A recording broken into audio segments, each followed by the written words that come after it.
Hey everybody, welcome to Geekoholics Anonymous, episode 75.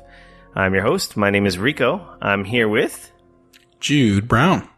He is my special guest co-host in the absence of Dayne. Dear memory of the long-lost Dayne. His plane went down in the middle of the Pacific on his way to get married. Very tragic story. Magically landed in Hawaii. Oh, yeah, that didn't happen. I'm just kidding. Jude held me to the wall, put his hands around my throat and said, "You not missing a podcast, mister." Translation, begged and pleaded. And I was like, don't twist my rubber arm. I want to record a podcast. Because I felt bad not recording with Dayne being gone. So, surprise! We're doing a podcast. Episode 75, take 2. Oops. Do not buy a Chromebook. I was going to say, totally not Jude's fault. At least we only got 10 minutes in, so that's all right. Usually we open up the show. Oh, wait a second. We get together once a week, talk about video games, TV, movies, or whatever the hell we like.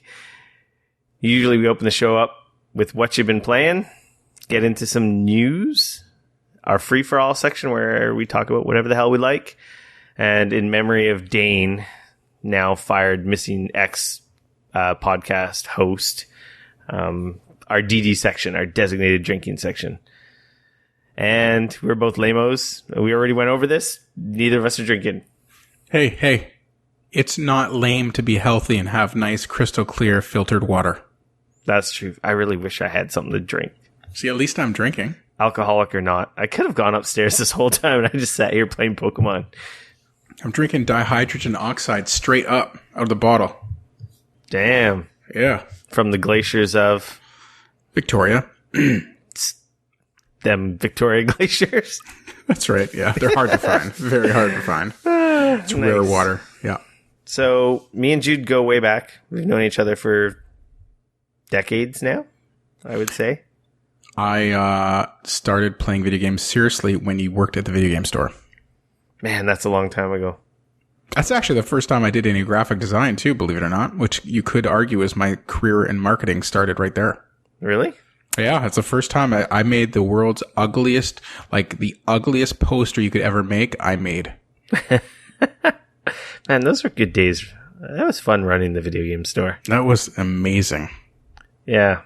I still drive by there all the time and think about that place. Every time I drive your car.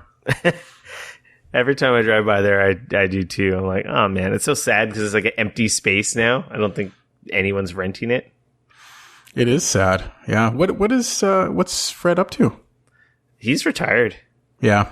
They retired a long time ago. Man, I think I told the story on the podcast. If you guys don't know, I used to run a video game mom and pop shop way back in the day when we didn't have EB Games and Walmart and Best Buy really didn't care about video games at all.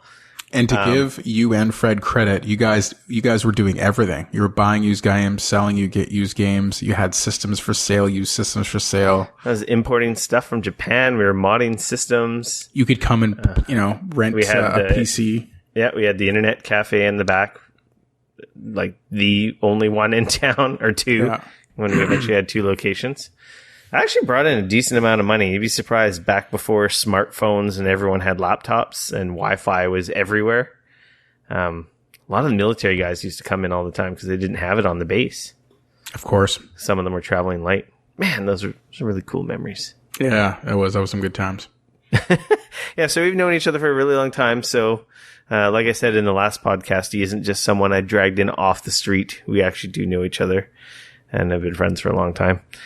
And, he volunteered to do a podcast, and I'm kind of happy he did because I felt really bad earlier in the week. I was literally getting like anxiety about it. I'm like, I really should find someone. I've asked so many people, and I've had, no offense, Jude, I've had... Didn't ask me.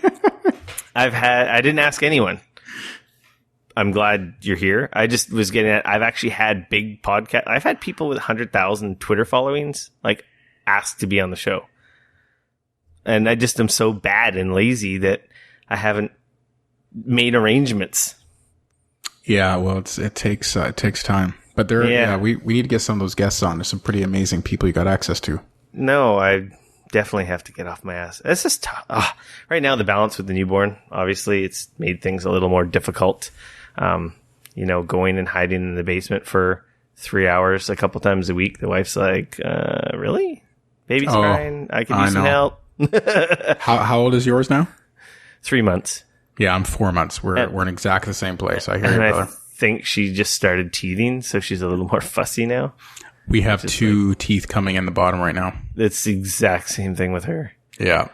It's like, Well, anyway, thank God she's a wonderful woman and she allows me to do these things because she respects me and loves me and knows that this stuff's important to me. And, I do my part. I'm not an asshole. And when those teeth come in, you just thank God you're not the one doing the breastfeeding. Absolutely. Oh, my God. Oh, yeah. I'm so glad I'm a man for so many reasons. Yep. Yeah. Thank you to all the wonderful women out there who are way tougher than we'll ever be. Oh, man. When she was having that child, I was just like, man, I don't think I could do this. I'd be crying. I would have been crying. Do it. Yeah. Oh, I would have been. Are you kidding? I not a chance. Could not do it.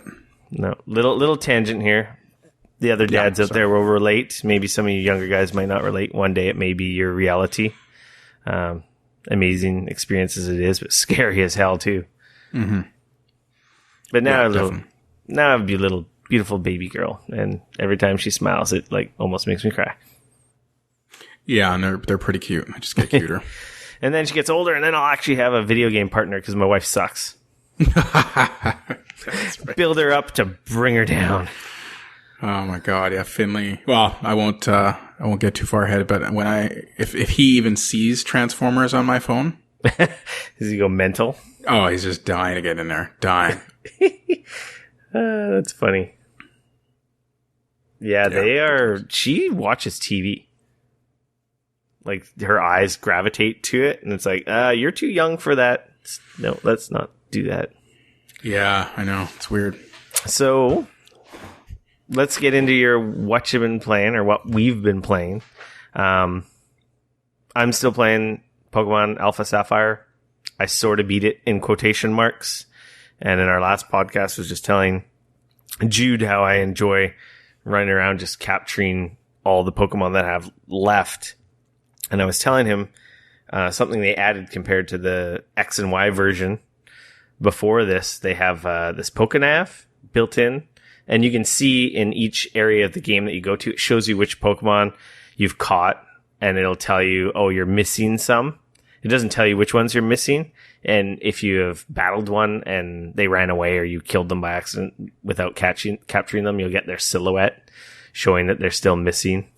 And it's kind of cool because it's like a little checklist to go back around and grind out the little areas and find the guys that you've been missing or in the areas where they're hiding, which is, I don't know, it's super addicting. It's stupid. I've caught so many now.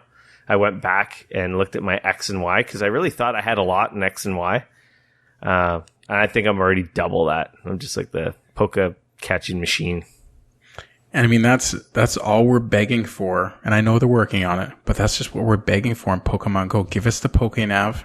Give us some sort of system to make it a monster hunting machine. That's what my kids want. That's what I want. Did you ever go back and see the trailer, the launch trailer for the game? I never saw it. You should watch the trailer, and it'll really make you hate the game. Oh, gosh. Because it just has so much stuff that's not in the game, and the way they visualize it in the trailer. And I know it's just like a representation, like, this is what we're hoping for. And this was a year ago, mind you. Like, this is the official reveal of this game happening. There's some really cool stuff in there. And it's like, if you get close to that, you got a pretty cool game. I did pre-order that Pokemon Go Plus little device. Cool. That'll be interesting to see if that brings some life back into the game, because actually you can have your phone locked and in your pocket, and it'll alert you to Pokemon being nearby. Oh, that would be cool. And you can automatically collect Pokestops just by pushing the button on it when you're like walking by or driving by. I mean, walking by. Yeah. Oh my gosh. How many Pokemon do I get on the way to the airport? Or did I before the update? It was pretty sweet. I talked about it before when I was training and I was sitting shotgun. Yeah. And I was telling my trainee to take a right, take a left, go down the street. There we go. And I was literally filling out my checklist in reality. It was like the game in real life, except for I was a passenger in a car. He probably thought I was crazy, but it was pretty fun. Oh, that'd be fun. So yeah, I beat the Elite Four. I'm the champion of Alpha Sapphire. And I'm just collecting them Pokemans, getting ready to import them in Sun and Moon when that one comes out in November.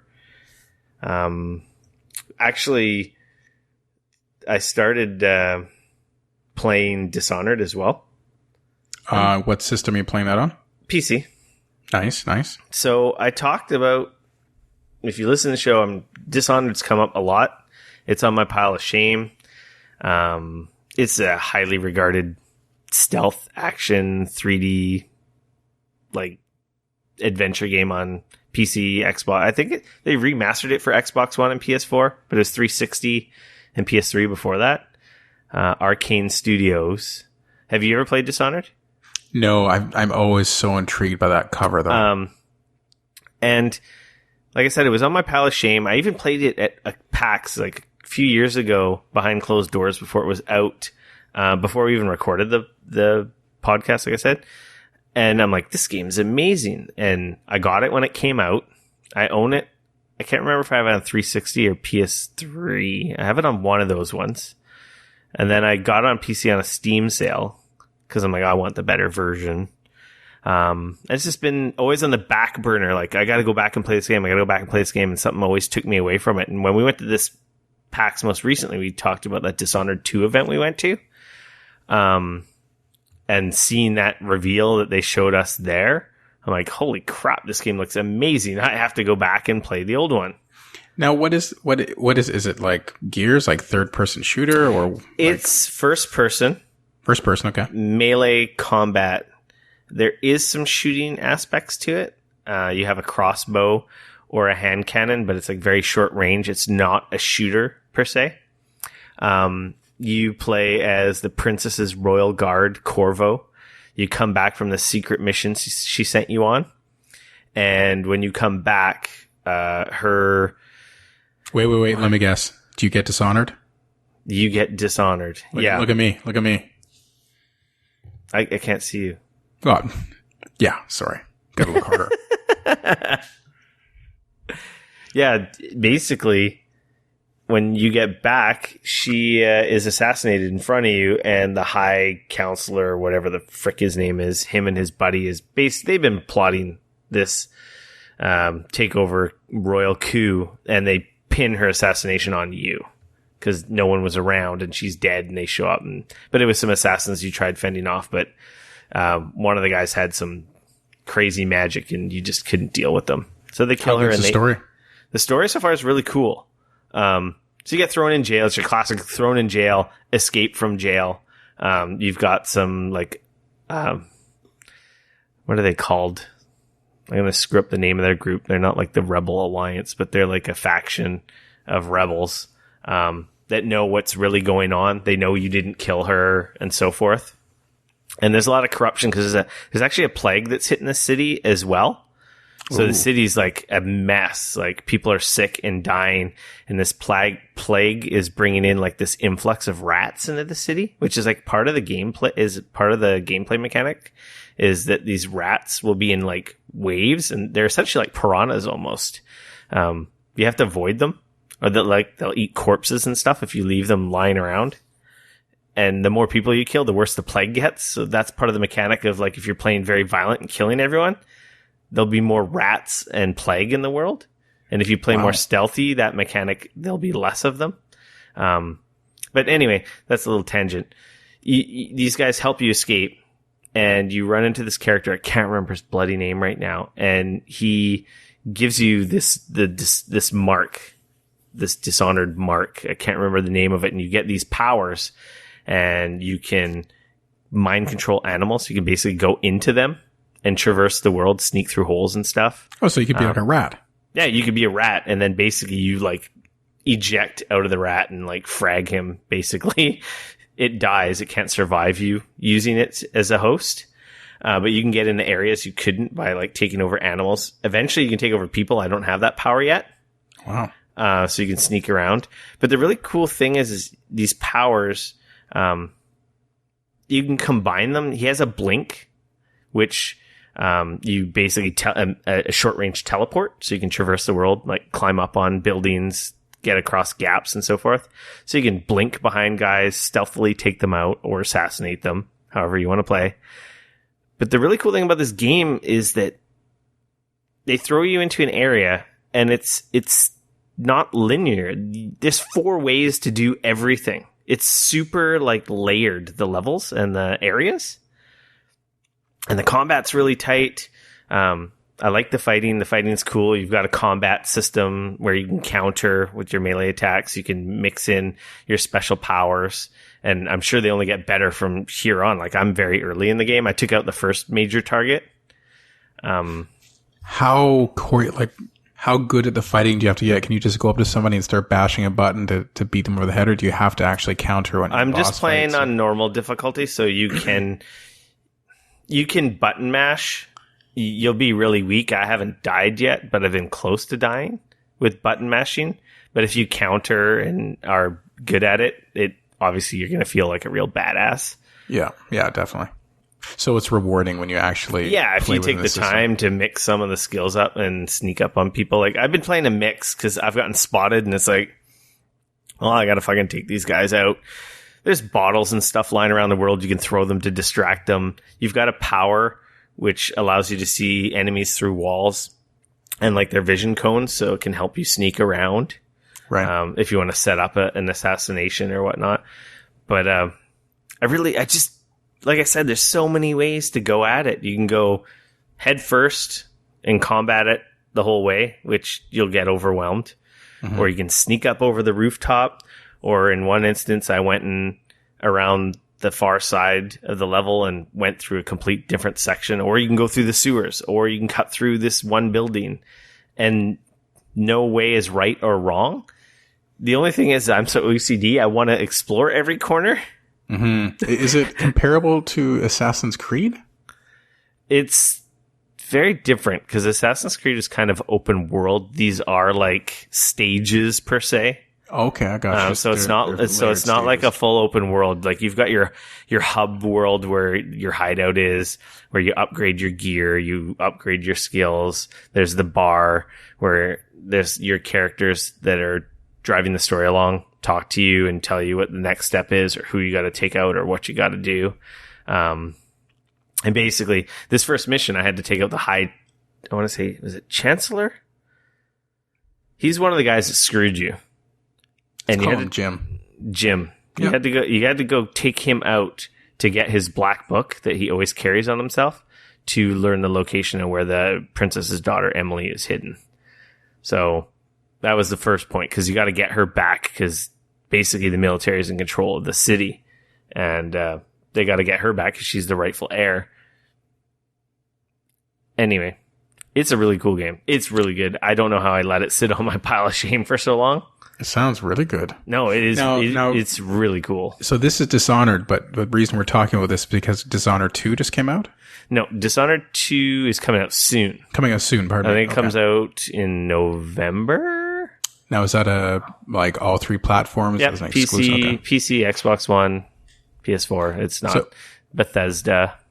Okay, it's Bethesda. Yeah, so nice. it's a big AAA franchise. And this game is it's got a cult following. Like, people cosplay as Corvo, the main character. It's a highly regarded title. Man, I can't believe it took me so long to get to it now. It's on par with like a BioShock. Wow. Like it's That's a really praise. Like, if you like BioShock, like the first BioShock, it's kind of like that. It's got this very well built world with like fully realized atmosphere and world that they've created. You know, similar to BioShock. It's like it feels like a real place. It's not just this. You know what I mean? Oh yeah, absolutely. Anyway, it's a cool game. I started playing that, and I will play more and hopefully beat it before number 2 comes out. Because when I saw the trailer of the number 2, I'm like, holy crap, this looks awesome. I did that with Witcher 3. I tried to buy the first one.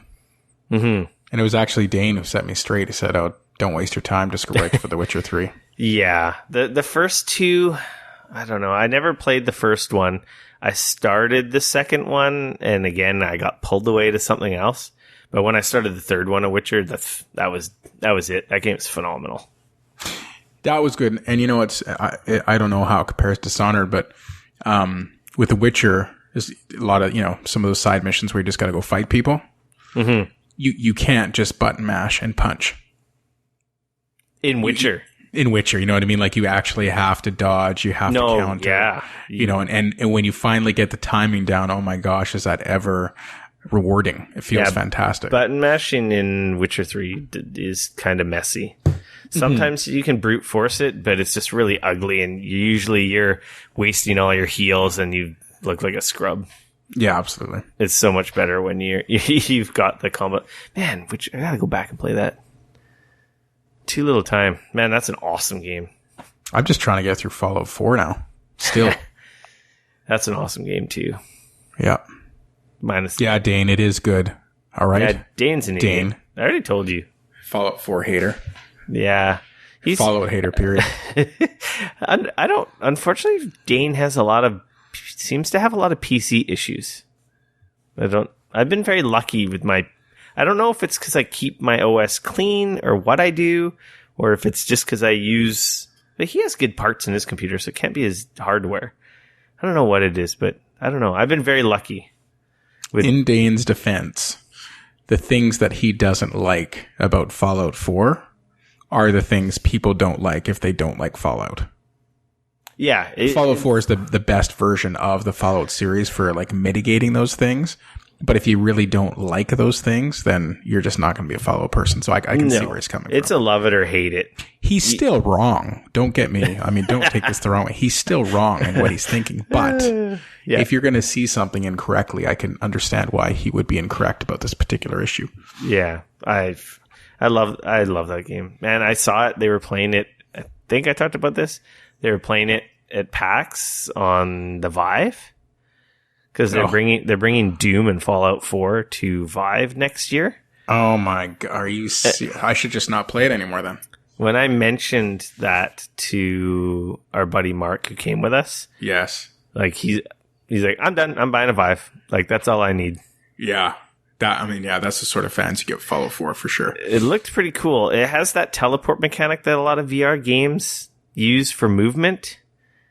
But man, it looked so cool. So explain that to the unwashed masses like me. What do you mean by teleport feature? That a lot of shooters in VR don't allow you to just freely. You know how you play Halo or any first person shooter with the keyboard, the WASD, WSAD, or if you use your left stick controller on the consoles to move your character forward, left and right. Mm-hmm. You can't do that in most shooters in VR. The Vive will let you walk a couple feet, but then you're limited. You're going to hit a wall, right? Yeah. They find with the games where they give you a controller and allow you to have that forward and back, side to side movement decoupled from your head, gets a lot of people sick. Oh, well, it does seem weird because you're moving, but you're not moving, and for a lot of people, they get that vertigo. Oh. So it seems to be a very prevalent problem with VR because a lot of games don't allow you to just use a controller like you think you would play Halo or any other shooter, and then have the headset on, right? Yeah. Because people get sick because of that disconnect of the movement from your head and what you're seeing, right? And your body not moving. So a lot of VR games, what they do is with like the Vive and I assume the Oculus Touch, basically you hit a button and where you're looking, there's usually an indicator in the 3D space in the world, in the game. There'll be like a glowing circle on the ground. And when you let go of the button, basically it's like, boom, you're beamed there. And then obviously you can, move in 360 degrees, turn around, do what you're doing, shoot, attack. But then you can like move, look somewhere else, hit that button again and teleport. So that's what that teleport mechanic is. So you're moving, but you're not walking or pushing a stick to move forward. You kind of look and teleport your way around the world. It's weird. It's definitely weird. It is weird, but I believe you that it has to be there. It doesn't get you sick. I haven't played a game. Actually, it's a lie. I played Eve where you did the movement with the stick. Mm-hmm. Eve Valkyrie on the Oculus, and that was kind of like, whoa, Jesus Christ, because I was flying a ship and flipping upside down, but at the same time, like, my body wasn't moving at all. My head was moving, right? Yeah. But the fact that my ship was turning 360 degrees sideways and stuff decoupled from my head movement, it was very, very strange. Because it was like swinging the camera separate from your head. It was like, for some people, it probably doesn't affect them, but I think they find that mechanic. They haven't found a perfect solution yet. So that's why they have this teleport mechanic is so prevalent in a lot of first-person shooters or games that require you to move around. Because I can't even remember now, but if you're using a joystick, one of the sticks is for movement, one of the sticks is for, orientation. Right stick, I'm aiming. The camera movement. Right stick, I'm aiming or moving my head. Yeah, so right stick is your head in VR. Oh, I was going to say, so what do they ignore the right stick when you have the helmet on? Well, there is no right stick. Yeah. Your head is the right stick, and the left stick doesn't exist. Like, it does exist, but they don't map that movement to the left stick. It's that teleport mechanic. Because that would also, like, if I think about a first-person shooter, and obviously faster on PC, I said that for Dayne. Okay, you happy, buddy? So if you just have the control in your hand and you want to shoot the guy over in the corner of the room, it's just like a quick couple movements with your thumbs and boom, you're doing it. Mm-hmm. But if the other thing were true, you'd have to, it'd be a lot much slower to have to move your head over. And anyway, I can see why that's a problem. That'd be a challenge. Yeah. Mm-hmm. That's one of the big things with VR is figuring out their interface. Like with the Vive, it's not so bad because they have the controllers. So you stick your arm out, you see that gun in your arm in the game, and it's so natural. Mm-hmm. And you just shoot, and you don't need sticks, right? Yeah. But you're sitting in one spot, right? Yeah. And the Vive, you could walk forward, depending on the size of your room. Most of them are like 10 feet plus or minus. And you can physically move, but in a shooter, 10 feet is nothing. That's a room. We're talking about worlds that are kilometers big, right? Yeah. So that's where the kind of problem is. So like the puzzle games, no problem. You're in a little room, you turn around, you got all the range of motion. And then if you do have to go far away, that mechanic works really well. Like the teleport mechanic works well. Imagine the guy walking around the planet No Man's Sky. Yeah. That would take, it is taking that guy forever. Did he just do it? Apparently he did. Yeah, he completed it. Yeah, just finished. I just read it. I don't know where I read it, but yeah. So when you guys were at the show at PAX and just in your reading, have you guys heard about, like for instance, I'm doing laser tag for my oldest son's birthday. Mm-hmm. Great. You go to laser tag and do your thing.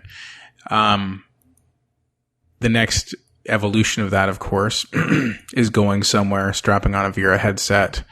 They've set up a physical space that correlates with software so that when I'm in a ship and I go to open a door to go to another room, there's an actual real door there, and I grab a physical handle, open, I go through a doorway. Apparently, I think there's some companies looking at setting up experiences like this. Because can you imagine? I heard when Ghostbusters came out, they created something like this, like a VR experience where you would reach out and touch doors and railings and grab stuff. Mm-hmm. And apparently it was very awesome. It was part of like their whole press junket thing. Wow. I imagine those are coming. Because, no one would care to strap a PC on their back to have that. It's not a big deal. No, I just imagine, I don't know what the cost would be or the experience isn't there yet, but I'm sure it's coming. It seems like a no-brainer. Yeah, I know it'll be expensive and it's a few years away, but wow, would that be incredible? That would be pretty awesome. Strap on one of those like MSI backpacks with a Vive. Yeah. And the room has like a raise that basically, I think the problem might be some liability of people face plant. Oh yeah. Well, what we're talking about right now is a holodeck. Yeah, no, yeah. It is, but that's the thing, VR is a holodeck. Absolutely. It is a holodeck. It's to the next level when, like a holodeck, they actually have physical things for you to touch. We can run around, but actually physically touch things. Mm-hmm. In our simple world, if it was just a doorway or whatever. Those controllers do a pretty good job of simulating that, that's for sure. Oh, nice. Because they vibrate and they have the triggers and it feels like you're holding or grabbing stuff. It's pretty good simulation. Of course, it's only going to get better. Total VR tangent in the middle of our what you've been playing. Yes, we're only on Dishonored. That's right. So, let's get back on track here. Jude, you've been playing Transformers Earth Wars, as have we. We've been totally addicted and turned on to this game. Who is your favorite? Sorry, pardon me, Autobot or Decepticon? We're Autobots. So who's your favorite bot right now? I don't know, because I'm missing a lot of guys. I'm missing tons. I really like Ultra Magnus. Okay, he, like that power he has, where he just launches 70,000 rockets. Yeah. He just crushes. I mean, I'd like get everything ready to set him up and then just let him unleash the beast. And of course, there's a soft spot in my heart for Optimus Prime. Soft spot for Optimus. He's a good tank. But my sleeper favorite is Bumblebee, and his he's awesome. His short range EMP is awesome. I really if he gets close enough. I like Bumblebee as well. On some of the harder bases that you invade later on, because I don't know how high you are, he is less effective because it's hard to get him in close on some stuff. Yeah. But yeah, that when you can use his EMP, that wrecks bases. Oh, because I know. it just sets you up to do so much damage. Yeah, he is. I need some more tanks. I only have Optimus, and I got Pyromagna as well. You got Ironhide. Yeah, but Ironhide's Ironhide's a 1-star. I've left all my 1-stars behind. Oh, I got a 2-star Ironhide. Yeah, I have not been as lucky. I did get a 2-star Ratchet, which is really good because I've only got a 1-star Ratchet. The healers are pretty awesome. Yeah, and I could use another one so I could have one on all my teams. I never have.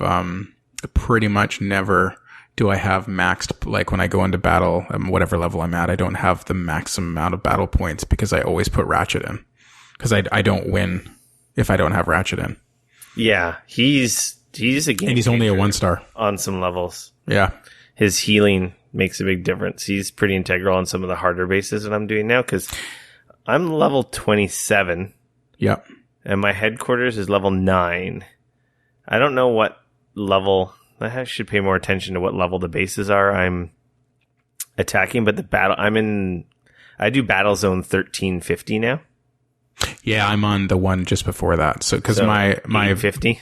I'm at 900 for my most powerful team with 5 guys. So you're doing the 850, right? Yeah. Exactly. Yeah. Yeah, I have 6 guys, so that's where that extra power comes in. Right now it's so slow, like building up new stuff in my base right now because everything's so high level. It's super expensive. Everything pretty much takes 18 hours plus to upgrade. I did just build some new stuff that I've been tearing through because the low levels are pretty quick because I just got through upgrading my headquarters. I'm excited for the event this weekend. Yes. Get some Rodimus. Rodimus Prime. Mm-hmm. That should be good, I hope. We played... Sorry. I was going to say, as much as I look forward to getting Rodimus, I'm more interested in what we've got on the tree leading up to Rodimus, i.e. how much spark are we going to get? Yeah, I don't know what the event rewards will be. That last week's event was kind of cool. Like it's almost like a single player event. It totally was. Yeah. Like just to benefit yourself and strengthen up your bots and spark and crystals were like the rewards for that. Yeah, which you desperately need. That was really neat. I didn't know they did that. They've been really... this game's been out for a while. And actually, I think me and Dayne talked about it. They've reached out to us. They want to be on the podcast. So I don't know if that's great. I don't know if it's the community manager or if it's actually one of the devs. We haven't gotten that far. We're still trying to work out a time because I'm pretty sure they're in Europe. Because when I said when we record, he's like, yeah, that's 4 a.m. for me. So we'll have to figure something else out. Yeah, right. I don't know how long it's been out, but it's kind of cool. The events are neat. They're supporting the game, obviously. It does have some pretty nasty like money traps if you can't show any self-control. It's very easy to probably throw money at this game. Oh, between that and Pokemon Go, I mean, that's more money than I've spent on any games in 5 years. I did spend some money on this game to get a build bot. But I feel like it was reasonable, $14.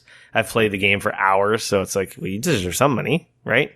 It's like, I totally think they deserve money, and I have no problem with them making money, no complaints. No, not at all. It just blows me away that, like, when we look at the App Store, like a $7 game is considered expensive. Yeah, that race to the bottom. A $15 game is considered expensive. Oh yeah, it's like people are like, "Are you crazy? $15?" Yeah, but meanwhile, like this game, Pokemon Go, like within 2 weeks, they sucked $50 out of me. Oh Jesus, I'm not that bad. I've actually spent no money on Pokemon Go because I feel like they've supported the game very poorly. Oh yeah, I've touched that game in months. Well, weeks anyway. I don't know if they're going to get any money from the Pokemon Go Plus bracelet because Nintendo actually makes that. And that's where Nintendo is going to make their coin on this game. They would have made a lot more coin if that had come day one. Oh, God, yeah. I think it was supposed to come out in July or August. So it got delayed because obviously I don't think they realized the demand or how successful the game was. So they probably went to make more. Yeah. I don't know. Or maybe it was some programming. Maybe it was stupid Niantic because they've been so bad with updates to come up with the update to support the bracelet. Yeah. But I'm pretty sure Nintendo's going to do pretty good because, I don't know, when we get to the news, we'll talk about it some more. I really thought that game was going to drop off more, and it clearly hasn't. Oh, Pokemon? Yeah. Pokemon. When you say it clearly hasn't, based on what? So it's made $500 million. Oh, no, they made lots of money, but they did have I do not have it in front of me, but there was a report out about active users dropped like. Yeah, it's dropped, but it's still making more money. Oh yeah, no, I'm sure there's no doubt it's successful beyond. And I'm sure if they get the updates, they'll probably be able to bring. Well, I guess we don't really need to talk about it. No, that's true. Yeah. We can talk about it right now. I'm sure if that's the thing. They've just been so slow. I don't know if it's just because Niantic's just a tiny studio. I don't know what's going on there, but I really feel like they kind of like they've lost so many people because they've been so slow at adding features. They've only removed features. They've been adding features that no one's been asking for. Like, like what are you guys doing? Yeah, it's just really weird. But yeah, anyway, Transformers were hands down. I've probably played this game more than any other mobile game. It can be a money sink. So if you're really bad with self-control and wanting to pay to just have stuff happen and upgrade your base and buy more Autobots, you might want to stay away. I have very good self-control. And the worst part is even when you sink money into it, like it definitely helps to speed things up. But just like with the PS Pro, how they get all this great stuff, but you're still screwed because the bus hasn't changed. With Transformers Earth Wars, you buy all this stuff, but really, if you don't have shards, you're not doing it. If you don't have Spark, you're not going anywhere. Like and you can't just buy Spark.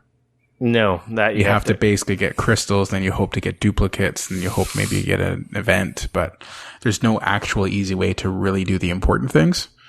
To upgrade your guy. Yeah. Well, I'll give them credit too, because you can go to the settings and you can actually turn the money stuff off, so it's not even an option. What? Really? Yeah. Yeah. You can, I didn't even know that was in there. Yeah, they tell you. Yeah, they tell you right up front, and I give them full credit for that. That's an amazing feature, and it was right in my face. Like I could have gone to settings, turn it off, but I didn't. You're kidding me. Yeah, well, I think they do that because they understand kids might be playing it, and they don't want them just like buy, right? Okay, I don't know where that is because I don't see it.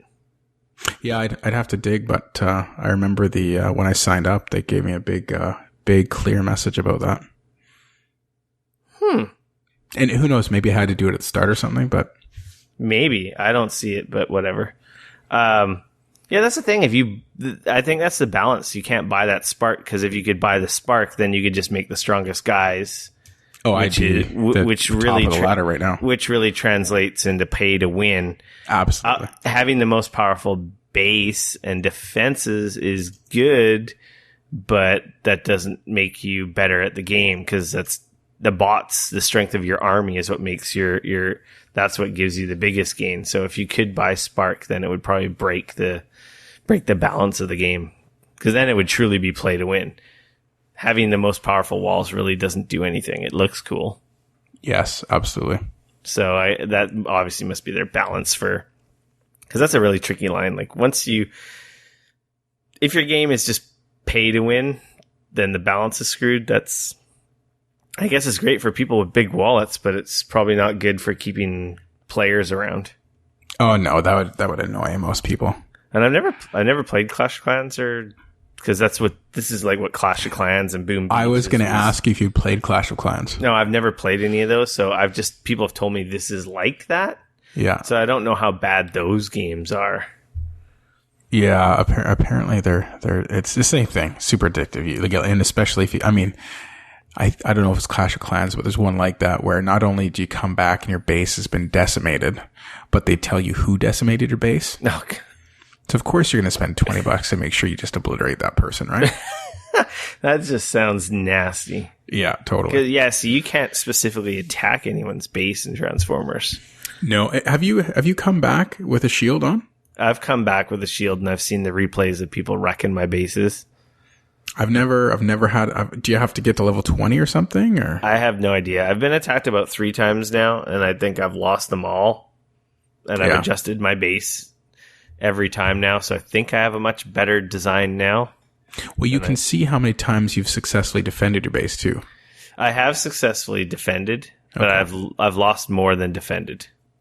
I think I'm 1 win and 3 losses on that.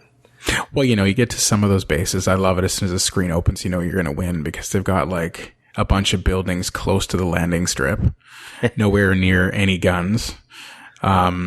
The main building, whatever it's called, the Decepticon base, is like there's nothing really around it. There's only one gun in range. You're getting all these points that you can use to do your special powers, without anybody in your way. And then meanwhile, you get to some people who like the base is like if you go anywhere near the base, you're getting pounded by every single gun. Yes. They're using their unimportant buildings as shields, that you have to bash that's the funny thing. If you've never played this game, you can't really tell your Autobots or Decepticons, your robots, where to go. They're kind of like on we're going to walk this way, and the pie goes in my mouth. I'm going to eat it. Like they attack the nearest target to them, and then they turn to the next thing. And sometimes they'll do some really stupid shit. Oh yeah, it can be frustrating. That's part of the strategy. Like you put buildings and items around your map so that they just don't beeline straight to your headquarters. You can direct them a little bit with some of their attacks, but those take energy and you only have so much. And then you'll have a character like Prime who can actually direct the squad to attack a particular building, and they'll kind of like pull their senses together and be like, okay, we're going over here. And but sometimes you weren't thinking about the ramifications of getting everyone to go after, that one thing and put them right in the middle of the firing range. Yeah, and all of a sudden you lose Ratchet and Bumblebee and you're down 2 guys. Yeah. It just goes down from there. Yeah, exactly. Yeah, it's pretty funny, but I don't know. It's the stupidest game. It's good, but it's stupid. I love it because I'm a huge Transformers nerd. Like, the funny thing is I have like a bunch of the toys that are in this game. Oh, don't even get me started on how many Transformers I buy. In real life, like warrior class Transformers that you get at the store. Do you have any? I have some of the new Titan Wars ones and some of the Combiner War ones, which a lot of these figures in the game are based off of. So Combiner War figures are pretty much the same quality as Warrior Class. The only thing I've got Combiner War Ratchet. Mm-hmm. Sorry, I've got Combiner War Prowl. And they're a little bit boxier, just like in the old days. Yeah, they're not very expensive, like $15 or whatever. Plus $15 to $20, but the Warrior Class, like they've got the 3D design going. They're like, yeah, this is what we want it to look like this way. This is what we want it to look like when it's a robot. The car, the beast, the plane, whatever it is, they're always the Scorpion. They're unbelievably gorgeous. All of the figures I have, they've all got if your character has a gun or a sword, there's always a place to put it underneath when it's transformed. Everything just fits in perfectly. Like, they're so much better than the Transformers I had when I was 12. Are these third party ones? No, these are straight up off the shelf at Toys R Us. I just can't get over you got to get warrior class though. They're not the like little kitty ones that change in 3 steps, and they're not the ones from the movie where there's like 78 steps. They're normal Transformers, but they're warrior class. They're from they're actually the ones that are in the cartoon on Netflix. What's the cartoon called? I don't know. I have no idea. I haven't seen these. I'm not even aware of them. They're in, anyway, it's mind blowing how good they are. It's absolutely. Are these the masterpiece ones? No, I know what you mean. Let me just actually send you one right now. I'll send you Megatron. I'll show you Megatronus. Yeah, you can post a link in there. I haven't seen those ones. Speaking of ridiculous, stupid purchases, actually, I don't think it's a stupid purchase. Why don't you tell us about what you did today, Jude? Well, wow. You're going to have some audio there that you need to cut out. Well, I had a good day, so, I didn't hear any of that, if that's what you're talking about. Oh, I know you didn't hear it, but it'll eventually, it'll show up. Yeah, I had a good day. So I bought a Chromebook, and I may have also. Oh, you bought that today too? Yeah. I thought you already had that. No, that was today as well. I had to, because one of my employees is going full time in a couple weeks, so she needs she needs a computer. So I'm going to give her my XPS 13, and then I'm going to roll with the Chromebook. Nice. Okay, I just sent you a link to Hasbro. That's just the robot mode of Megatronus. But that's literally what it looks like in robot mode. Okay, I'm going to open this up. Oh, and here, I'll show you. I'll get you a link to a package so you know what the packaging. They all look like this. Robots in disguise. Oh, yeah. Those are the ones based off the cartoon. Yeah, that's what I just said. Yeah. I didn't know what warrior class was like. I was very confused. Okay, so that's from is that Transformers Prime? Transformers Robots in Disguise. Yeah, Transformers Prime, yeah. Well, I don't know if it's Prime, but I always get them all mixed up. But that's based on the newer series. Yeah, I don't collect those ones. Oh, I do. I collect all of them. They're pretty cool. I only collect those ones now. See, I like the other ones just because they're more, they pay a homage to Generation 1. Oh, yeah. No, I totally... That's why I like the Combiner Wars and those other ones.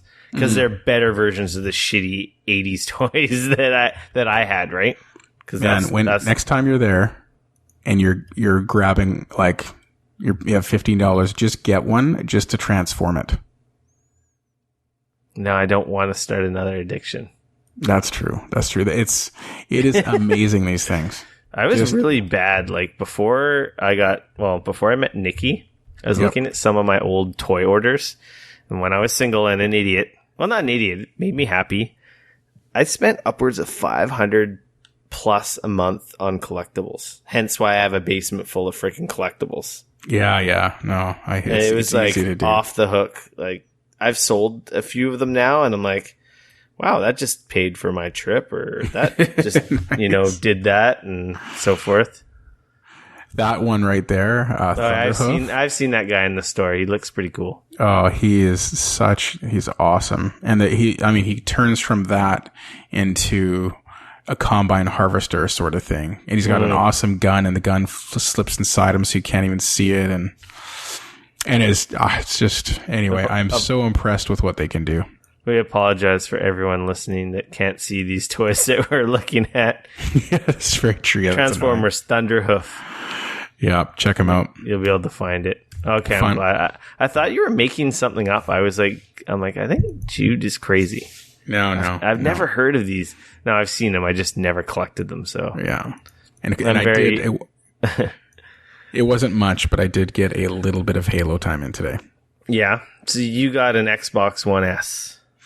After the disappointing PS4 meeting last week, the veil was opened and you saw what was coming, and you made your decision to get an Xbox One S. Yeah, when they released the PS steaming dump, I I decided I would stick with it. You know what? You guys have said it on the podcast many times. You know, obviously PlayStation is crushing it right now. PS4's got the largest install base, blah, blah, blah, blah, blah. All of this doesn't matter. It depends on, like what games you like and what your friends have. Yeah. I said that every time. It's where your friends are is the most valuable. Yeah, exactly. And I've been an Xbox homer forever, so that's sort of where my install base is. Your big gaming partner is your brother-in-law? Mm-hmm. Yeah. Yeah. Because I know you guys are like huge Gears of War heads, and yeah, you've always been on the Halo tip. I remember playing I want to say Halo 3 with you way back in the day. Well, yeah, I remember when we could do like the 4-person multiplayer, and it was actually a big deal. Yeah. That was awesome. Yeah, that's a lot. And you guys were just like walking me through that game. You clearly played a lot of it. Oh, nonstop. Yeah. I'm like, hey guys, and you guys just flying everywhere, destroying everything, and I'm just like, cool, Jesus Christ, like freaking Halo Master Chief Assassins. Oh wow, I mean that's the nature of Halo, right? Especially depending on and when you have 4 people playing multiplayer, it doesn't matter what setting you have on, like you just crush everything. Yeah, you guys were awesome. I just remember just sitting there. What were those big 4-legged freaking things in that version of Halo that you would take over and destroy, or you could actually pilot? I can't remember what they're called. You know what I'm talking about, right? I do. That was so much fun. Yeah. The big Covenant. It's Covenant, right? Yep. The big platform beast thing that, like, in Halo 2, you're like, oh my god. And then in Halo 3, you could, like, drive one. Yes. It's like, oh my god, this is insane. Oh, I remember driving the massive, huge, gigantic tanks and even the Warthog was fun. Such a fun sandbox shooter. It is, yeah. It's the best thing about Halo. Which one did you play out of that has all 4, right? Yeah, I started with number 1, like old school. What did you think? Well, you know what? It's been a while. Oh, Jesus, yeah. So I don't really have a concept even of what games are like on this generation of console. And so it's very fast, incredibly smooth, very sharp. Obviously, it's been remastered to some degree. But it doesn't look anything like your memory, does it? My memory of those games, they looked so much better than they do now. Oh yeah, no, for sure. Like, wow, this is old. I'm like, man, my memory of this game is what Halo 5 looks like. Yeah, I think if I put in Halo 4 or 5, it'd be really hard to play this one. Did it come with Halo 5 as well? I did, yeah. Yeah, so it's all the Halos. All the Halos. Yeah, all of them. Oh, my mouse stopped working for a sec. That was weird. I liked Halo 5. There's some complaints. I thought Halo 5 was pretty cool. It looked really good. I'm several light years. Well, actually, I forget. I always forget how small Halo actually is. It's not actually hard to rip through a title in 25 hours. How is the system? Like, I've seen it in glass cases. I haven't touched it. Okay, so I hear constantly as you guys collect your checks from Sony, bashing on Xbox constantly. I have my Xbox upstairs. I play it all the time. Yeah, sure. I hear about how slow the system is and blah, blah, blah and jaggy. And I know that exists because I even hear it from the Windows podcast that I listen to. Yeah. But that has definitely been eliminated. There is no slowness, no janky. And I also heard all the horrible things, but now remember, I have not I've not been on an Xbox since the 360. Mm-hmm. So this is your first, this is your first impression with it. So you don't have an idea what we're dealing with. I also missed it because there's been that big update. There was a huge update just like this week, I think. Yeah, even. People were complaining about they couldn't find where the games were. They couldn't do this. It was a disaster. Like their store is really bad. I go on there and there's a big message right in front of my face. Your games are top right in front of you. They're really easy to get. Yeah. I'm like, that's easy. It's just how do I talk? Like I figured it out in 5 seconds and I'm like, what is people talking about? Mm-hmm. Well, yeah, the early versions were a mess and they were slow and like even it was like a step backwards because the 360 was doing it just fine. Perfect. And then they just effed it all up for the sake of effing it up. So I agree with you, but they effed it up because they had the vision of that thing being the center of your universe in your living room. And you can tell even today, looking at all those menus, it's hilarious to me that while they made it really easy to get there, the 4 top parts of your menu, not a single one says game. Yeah, they don't. You know what I mean? Like, it is easy to get there, but it's not part of the main menu system, which is incredible. Like, are you kidding? It should be the first thing in the menu. Yeah. You know, I guess anyway. the default view shows you what the last 4 games you played, and then all your other stuff at the bottom is pinned, whatever you pin there. Yeah. I mean, don't get me like wrong, you said, they added that button just to the right now that takes you to all your games. Yeah. See, that wasn't there before. Yeah, that'd be super You had to annoying. go over a couple screens, hit down and a couple times and go to the right a couple times to get that exact same button. Yeah. Like, I actually just find one now that I was in there a few times. I felt like I was in Windows 10. Yeah, it's super Windows. It's basically based on Windows 10. Yeah, and since I'm in Windows 10 all the time, it was a very comfortable feeling. Like if they were in the Windows Store, that's what it felt like. And I was like, okay, well, this is... Yeah, because that's their whole direction, is unifying all that stuff. I wonder if it must... The Xbox One has a little bit, like just a tiny bit more horsepower. Maybe it's the update, or maybe it's the extra power from the Xbox One. I have to check because my system's been updated. I haven't played it this week or since last week before we went to bed at the PAX when I was playing. That'll be DSX. Interesting if it's the horsepower or if it's probably a combination. But yeah, it probably is because people have been complaining about that for a long time, forever. Yeah, absolutely. It is, and you and I talked about this on the phone, but it was also interesting to go into the store and then see the branding on the box just said Xbox One. And I looked closely. I found Xbox One S, but it's like what's included in the box in tiny little writing. Yeah, in the little right. Yeah, that's when you mentioned that to me, I went online and looked and saw that the box is online. It's just Xbox One. This is the Xbox One, not the Xbox One S. And it makes sense because the old fat ones, they're going to be gone after this month. You probably won't be able to find them. I don't think you will. Yeah, I know we're getting into the news, but yeah, this is a big move this is a very, very large orchestrated move that was started 2 years ago at least, and we're seeing the fruits of it now. I think that move makes. I'm not saying it's guaranteed win. It's a big move. We're done with what you've been playing. We can get into the news here. Like, it's the news. There you go. They're a little jingle because I still don't have jingles. That's on back order. That was nice. That was good. That was pro. I pre-ordered and Amazon has yet to fill my pre-order on, section jingles for the show. Excellent. So the PS4 Pro was announced last week. And we've had some time to come down, learn more information, and or have our feelings calm down, or I don't even settle how we feel about it. I'm pretty sure I didn't listen to myself, but I'm pretty sure I sounded disappointed and not too happy. I don't know.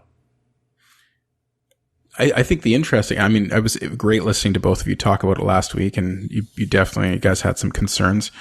What were you disappointed about? Like I said, I wanted more technical information. Like all this stuff I'm finding out now, like games are not playing in 4K, so what's the point? Mm-hmm. They're being upscaled, so it's cheating. Are the old games even going to be like 1080p 60 on this? Like, I don't. There's so much we won't know until November, and I'm kind of disappointed. I don't have a 4K HDR TV, so clearly it's not for me, but I have no sense of whether this thing is good enough that do I want to go buy a TV? Is this thing going to make owning that TV be like, oh, now I get it? Like this is all this. It just seems like a misstep. I think they would have been better off to do something like the Xbox One S, where it was just, hey, this plays 4K Blu-rays now. Yeah, make no mistake. And it's slim and the price is cheaper. Owned. Oh, absolutely. Right now, the plan, I'm a homer, but still, the plan that Microsoft set out 2 years ago, whatever it is they've absolutely nailed it. And that thing that you just said, you're talking about a TV the cost of that television. Now to start 4K gaming or go gaming to the next level, there's all the stuff you need. It's not a $400 purchase, not a $600 purchase. This is a massive purchase. It's like a $1,500 at least. No, it's more than, because let's pretend it's $1,500 just for fun. So, okay, the Scorpion is going to be $300 more than the PS Pro for sure, if not more. I don't think it'll be that much. I think you're right, but bear with me. Okay. So let's say you're going to spend $1,500, but you had to pay a premium. So you can either get this thing that's 40% faster, that actually plays games in 4K at some speed, or you can get the other thing that upscales. You save $300, but you're never going to invest in a new 4K TV to get a cheating system. Yeah. And don't get me wrong, the really PS4 weird. Has the install base. They're not in trouble, but in terms of strategy, and then of course now you've got two systems, right? You got the Scorpio versus the Pro, and pretend about install base doesn't exist. I understand that's insanely important, but just pretend, obviously crushing blow. And then you've got the Slim versus the Xbox One S. That's a much closer race. But even, I linked to that thing by Polygon where they compare section by section by section. Yeah. And Xbox One S wins or ties every single one. Mm-hmm. And that's going to be your entry level, right? So they either compare really well or they crush it, depending on which end of the spectrum you're on. And it's going to be like that for a minimum of 2 years, if not 3. Yeah. Holy smokes, if someone was staging a comeback, it sure looks like it's Microsoft right now. Yeah. I didn't know the Xbox One S did upscaling to 4K. Hells yeah, baby. See, I only thought it was a 4K Blu-ray player. Yeah. I don't know. It's very interesting, all this stuff. I know the Pro is going to be better than the S, but then they're going to get crushes the S. They're going to get apples and oranges. Yeah, they're going to get leapfrogged next year, but I don't think that'll matter because the lead they have is just the system. Oh no, no lead is going to get taken away. Just remember, both systems are impressive. Both systems are wildly successful. It's just a weird freaking thing. The whole press conference was so disconnected. It really reminded me of the arrogant PS3 era PlayStation. That's exactly what's going on. They're so far ahead. They're we're done. We're in the lead again, and we're turning back to our old arrogant, PS3 selves. Yeah, we're turning into the old big Japanese giant. Yeah. And we're not listening to anyone, whereas they came in swinging. We're here for the fans. We're here for the devs. We're doing everything you want. We love you. We need you. And they killed it. Killed it. And just this last week with the PS4 Pro announcement, and then the whole thing with Bethesda and Fallout 4, no mods on PS4, just sounds so tone deaf, to their fans. It's just, they've just been... We all pay attention to phones, right? I just hope... We all like Android phones on this podcast, I think. Yeah. And I love you guys to death, but again, you guys keep cashing your Sony checks.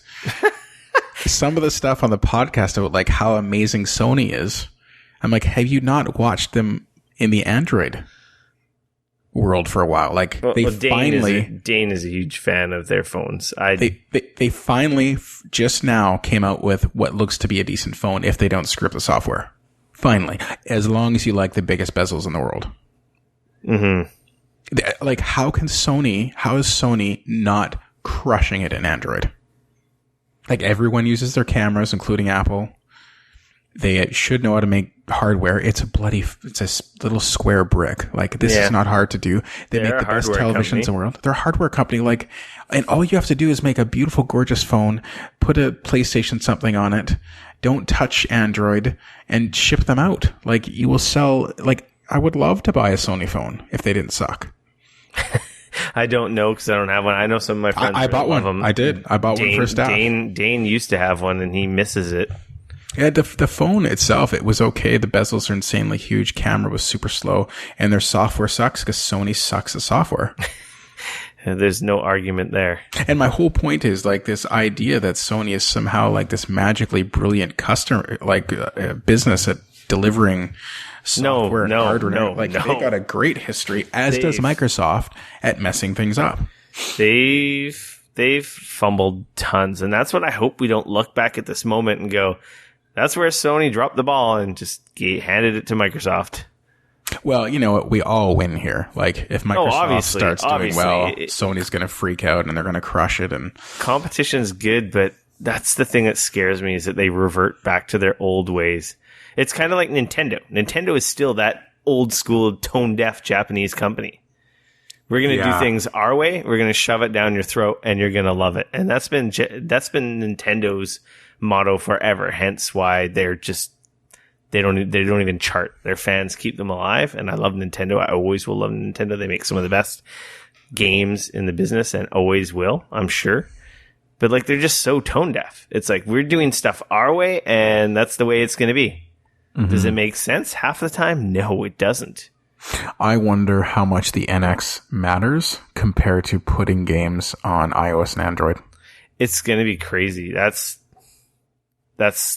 I want to talk about the Mario thing again, actually. Yeah, move on down. So yeah, I don't know.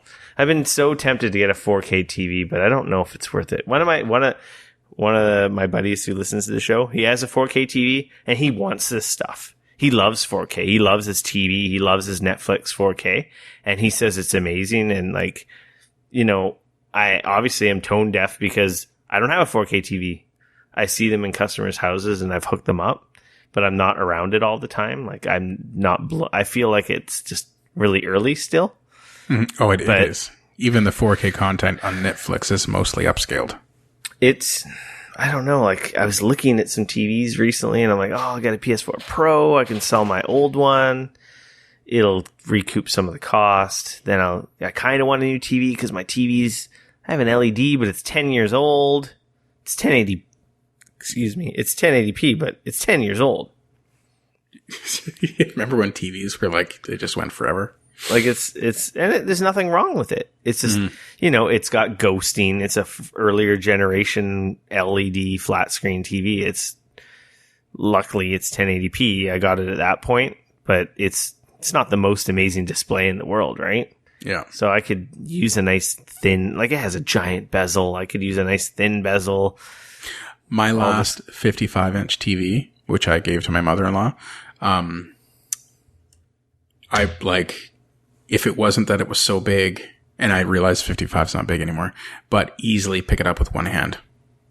Yeah, that's crazy. It was so thin, so light. I just like, it felt really cheap, but that's just, there's nothing to them. That's what I'm looking at, is a 55 for my office, because right now I only have a 43-inch. Mm-hmm. Yep. So I feel like that would be a pretty good upgrade, and then get this HDR 4K shit, and then I could know. And I have the money because I didn't buy my 1080 or my VR headset, so the money's just sitting there burning a hole in my pocket until I figure out what to waste it on. Can we just, I hate to do this, so PS4 again. Yeah. VR is coming out, obviously. Mm-hmm. I like the PSVR. It's going to be the most popular VR on the planet, and the reason why they're not going anywhere. Do we think it's going to, for sure, for reals? I mean, you guys have been to these shows. Have you seen PSVR working on a PS Slim? Well, it's just regular PS4s, yes. So you've seen this, though? I've seen it plugged into a PS4, yeah. PS4 is like a PS Slim, though.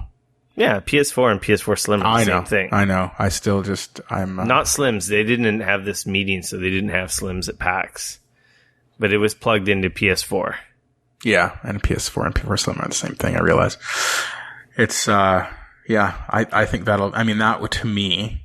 Sony's doing some tricks to get the VR to run well on the PS4, clearly. Oh, heck yeah.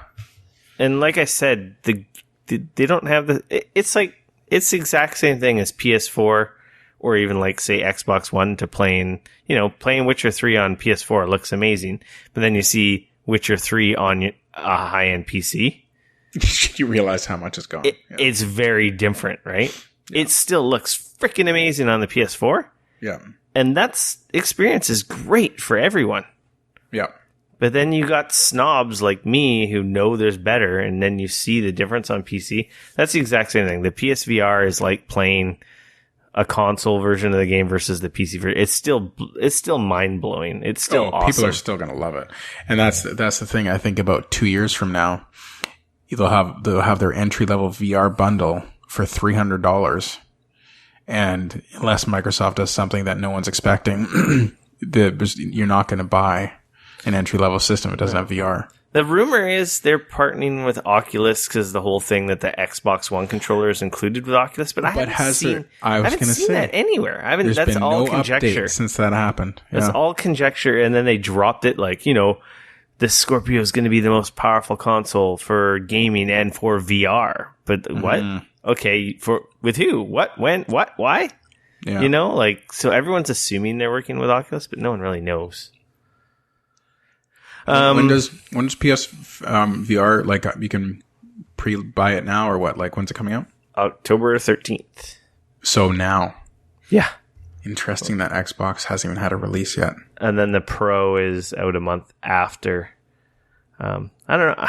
I'm an idiot, and I'm probably going to get a Pro. Of course you are. That's what you do. Because I was looking at what I could get for my anniversary system. I don't really want to part with it. Just so everybody on the podcast knows, I've known Rick for a while, and the favorite thing that we all loved about Rick is he'd always come with something new and tell us how he got it for free. And then we would ask him how he got it for free, and he'd say, well, I just traded in all these games. And we would look at Rick with a straight face, and then we would say, how did you get those games? Well, I traded in these other games for those. And Rick has some magical power where he's magically trading in things. It's like he's never bought anything in his life because he can always trade things in. At some point, he must have spent money, but he's going to be running seminars on how to do this soon. It's quite exciting.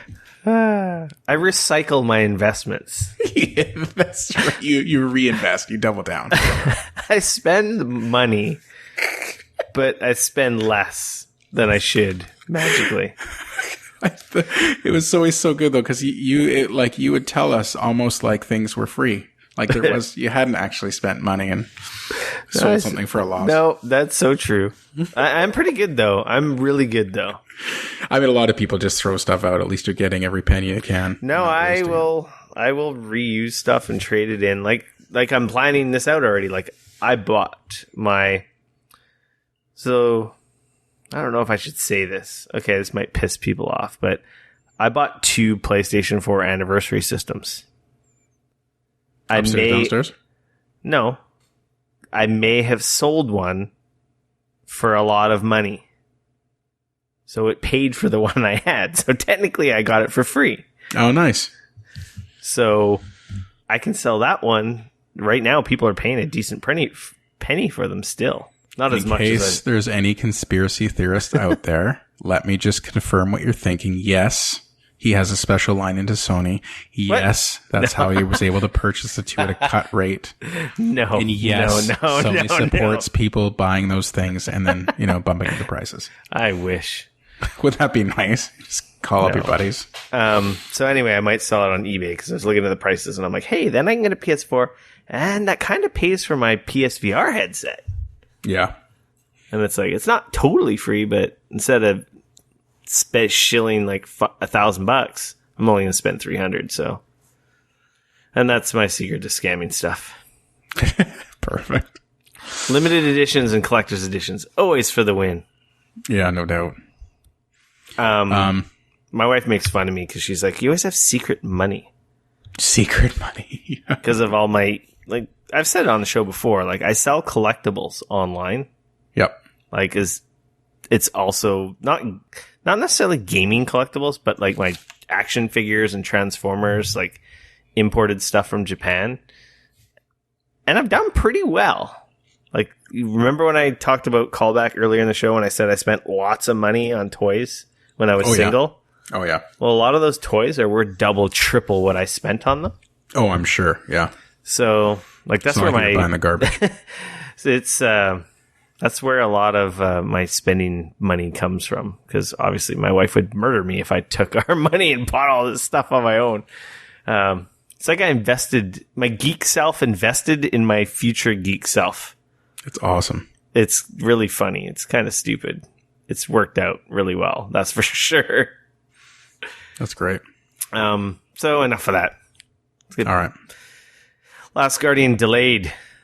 Because, of course it is. Why not? The game's set a record for being delayed. It's, 10 years in development at this point? 10 years in development, but, you look at the story of this game, and really the game started development in about 2012. It's this game. Yes. Yes, this game. I mean... The game they're going to release? Yeah. Yeah. But so it's been a long time, but it's not been that long. The story is longer, obviously.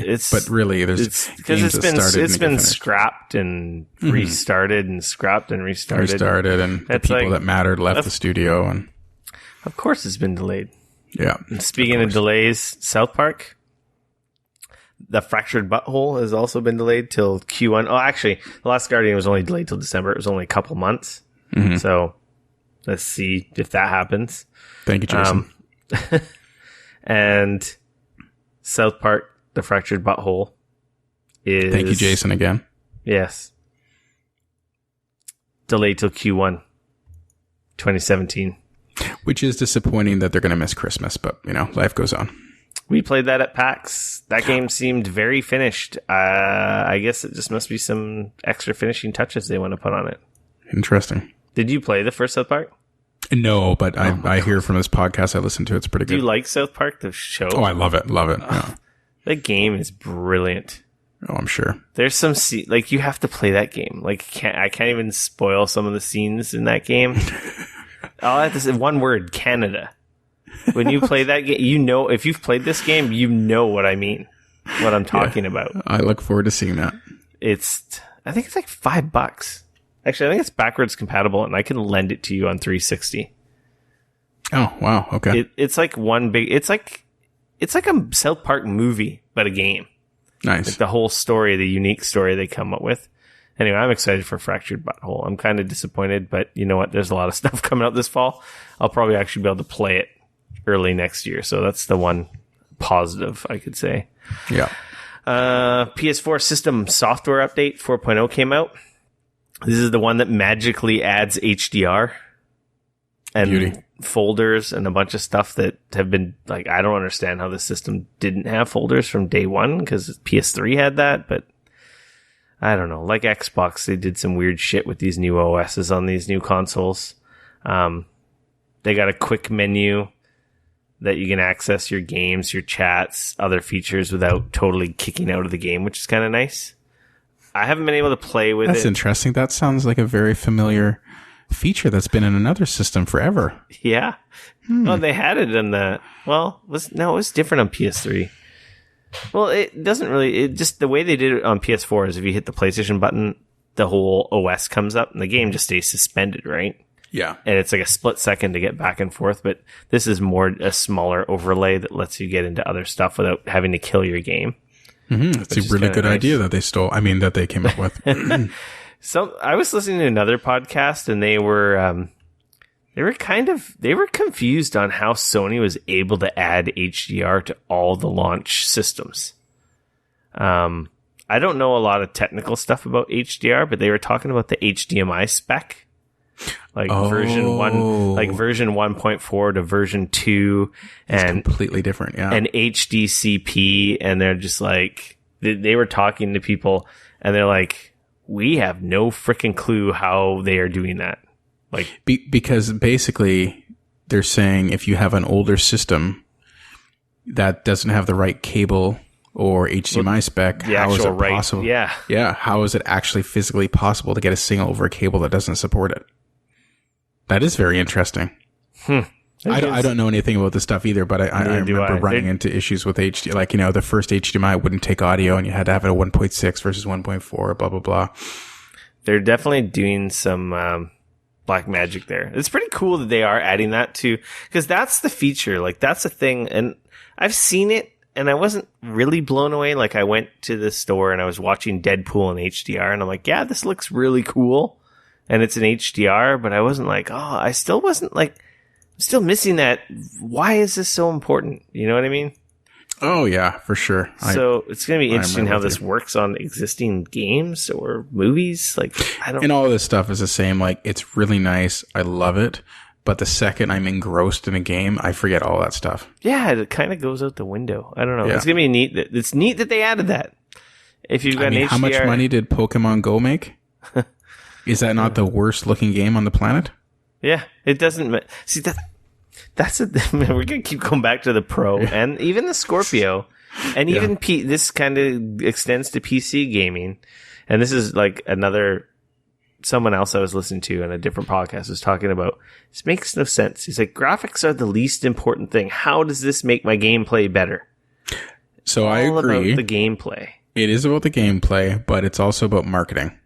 Yeah, and true. When you've got a system that's 40% more, and you know what gamers are like, they're just gonna just pound that message, and all these people that are gonna be butthurt about not having the most powerful system with the best graphics and blah blah blah. I have to go out and buy it. they're gonna be tempted. And don't get me wrong, PlayStation's gonna have VR. They're gonna have the lead with that. If Xbox even comes out with something, they've got an install base. All your friends are playing on PS right now. It's gonna be hard to yank people away, but they've got a plan. They're executing on it, and they're definitely gonna hit on all those people that are short in stature in some ways and need a game system to make them feel better about what they're lacking in. They need their big jacked up 4x4 is what you're saying. It's exactly what I'm saying. Yeah, it's true. I will be buying the big jacked up 4x4, so we're all clear. Yeah, that's part of the problem being bleeding edge. PlayStation Blog released a list of all the games on the PlayStation VR demo disc. So actually, if you can download this from the store when it comes out, and I think it comes with the disc. Basically, what is there? 1, 2, 3, 4, 5, 6, 7, 8, 9, 10, 11, 12, 13, 14, 15, 16, 17, 18 demos that you can play if you pick up. Like, that's a huge amount of games. It's not. It's a huge amount of demos. But those are all launch titles. So if you like those, you can go out and buy them. Theoretically, they should be all available at launch. Oh, for sure. Yeah. Which is kind of cool because you can get a taste of these games and decide whether you want to invest or not. Like right now with Oculus and the Vive, there's a bunch of early access, like I'm doing the quotation marks in the air, and demos and stuff, but not really. You're dropping $5-10 to buy something to find out, oh, this is crap. Yeah. This is just garbage. Whereas a lot of these are like real games, which is kind of cool. Makes me a little excited. Well, like we all know, PlayStation VR is going to crush Oculus and Vive. I wonder how they're going to react, because there's like stories recently that VR is just super flat.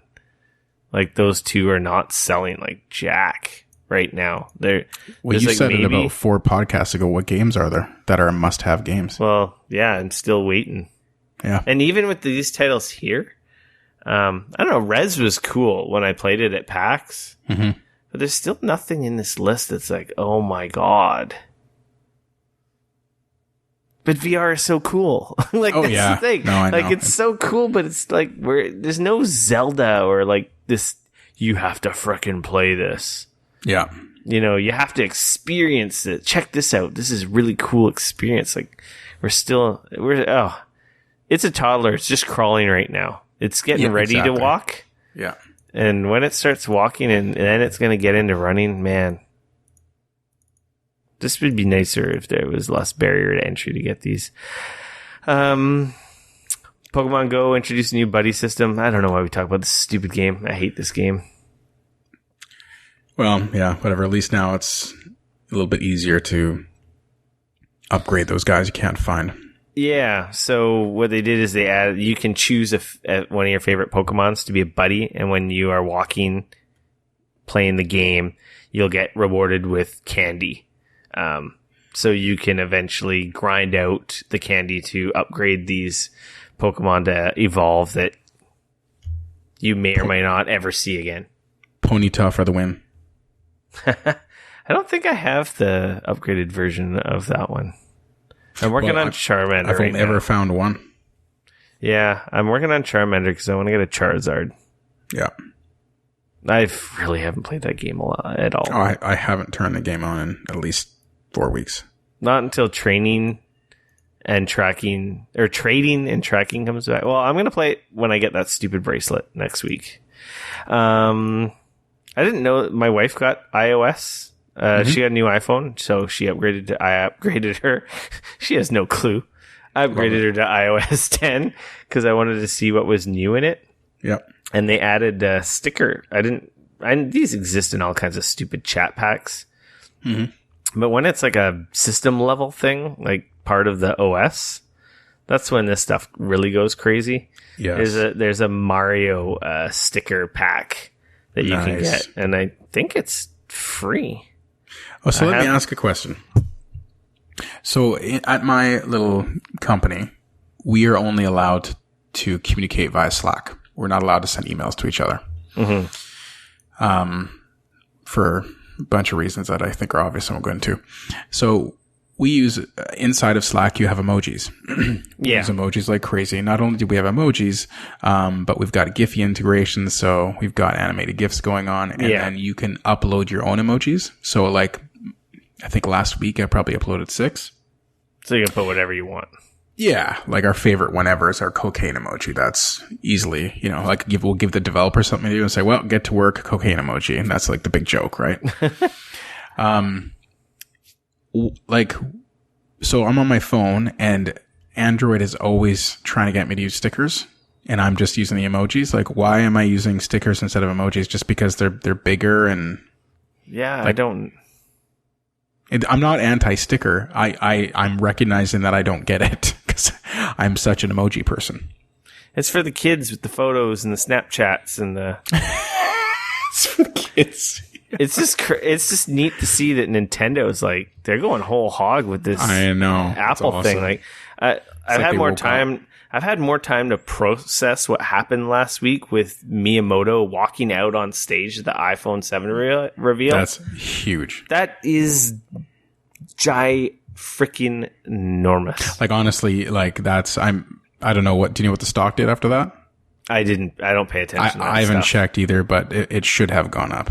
It would seem like a no-brainer. Yeah. That to me is signaling to everybody, we're serious about mobile now. Like making a proper Mario game for mobile, designed for mobile, to concentrate on the strengths and weaknesses of mobile. Take my money. Yeah. Take it. You know, the thing is, it's a free to start. Yeah. And I don't know if we talked about this last week, but it's like, then you buy it once and there's no more. That's it. Mm-hmm. I don't know no one knows what the price is going to be. Hopefully it isn't like Nintendo's craziness. Zelda Link to the Past, even Zelda 1, like whatever. Give me the Zeldas, all of them. And I will just start, like, that would be incredible. This game's coming out for Android as well, the Super Mario. Oh, I know. I can't wait. I will buy it on Zelda. I want Zelda. I will buy it on my wife's phone to check it out. Thank you. But this game will... I'm pretty sure this is going to make Nintendo some money and they're going to be like, what the are we doing with our own consoles? No doubt. They'll probably make more money than they've made off of like any title in the last 5 years. To me, they've got to be kind of like... That's a scary thing too, though. Apple. I don't want them to quit making their console games. They shouldn't. They should keep doing all that stuff even as a loss leader so that they can sell on other platforms. I'm sure they would. They wouldn't kill their fans.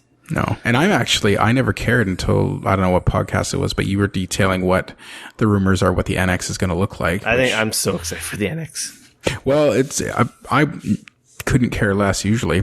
I'm a sucker Nintendo fan at heart. Well, I am too. I mean, that's how you and we all grew up on Nintendo, right? Like, I used to hate Sega with a passion just because it wasn't Nintendo. Yeah, Block Fort, Mario Kart. Oh my God.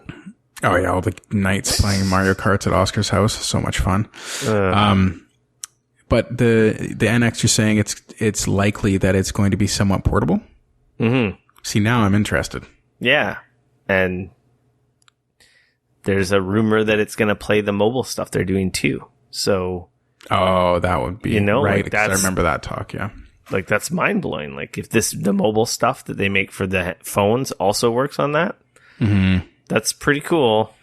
Yeah, no, that. And then plus you have the full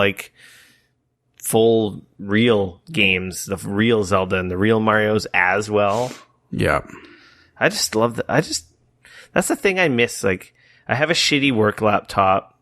I can stream stuff to it. Like, I can remote play, not my work laptop, but like my laptop. I don't have a gaming laptop.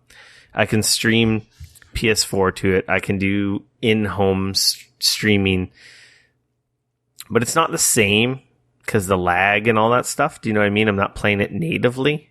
Yes, of course. Like, the ability to play the new Zelda while I'm, chilling at lunch somewhere and then come home and plug in the TV, and it's the same thing.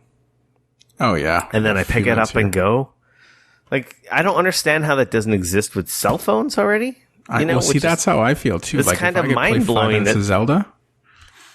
It's mind-blowing that I can't plug these games into a dock and then it's on my TV with a real controller.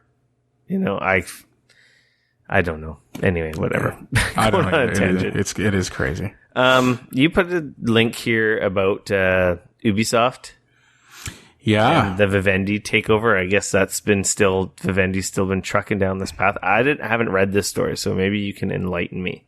Well, it's not much more complicated than that, but Ubisoft, who will always have a special place in my heart because I absolutely used to love the Splinter Cell games. And of course, remember, Ubisoft has made a lot of games, Assassin's Creed and tons and tons and tons of games, massive studio.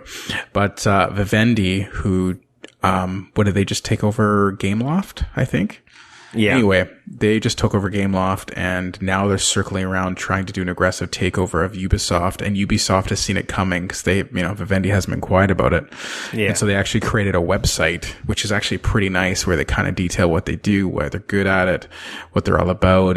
They're really trying to show, that they're this big business, but they're also 30 worldwide studios with thousands of employees. Creativity is their thing. And they desperately want to stay independent. And if you're a fan of Ubisoft, you're kind of cheering for them right now. You're kind of in their corner because it would appear they're very profitable. They make great games, and it kind of makes you nervous. Nothing against Vivendi. I have no idea what, kind of what they're up to, but you just don't want things to change. Yeah, it's the threat of the big bad guy. Might change their culture, might change their work environment. And it kind of made me think about it again, actually, when you and I were just talking about, when you got large corporations or businesses or whatever, and you've got to negotiate and employees and unions and everything else, and what it's like for the people at Ubisoft right now at every level, to know that there might be this hostile takeover that could, really change. And make no mistake, this is a hostile corporate takeover that is all about money, which is what corporations are supposed to do. And that means that they're going to make some changes to make as much money and extract as many dollars out of your business as possible. They could look at every game if they don't think it don't make sense, if there's no future for them. Yeah. Individual studios could be removed so that it's as profitable as possible, and then they can make their money on the stock jump. So it would be very uncomfortable as a Ubisoft employee right now waiting for this thing to happen or not happen, Yeah. They've had a couple fumbles on some games with issues, but that's the nature of the business. Some stuff they've bounced back from and supported better than other problems they've had with software working or not working, bugs aside. Everyone's fallen victim into game dev to that.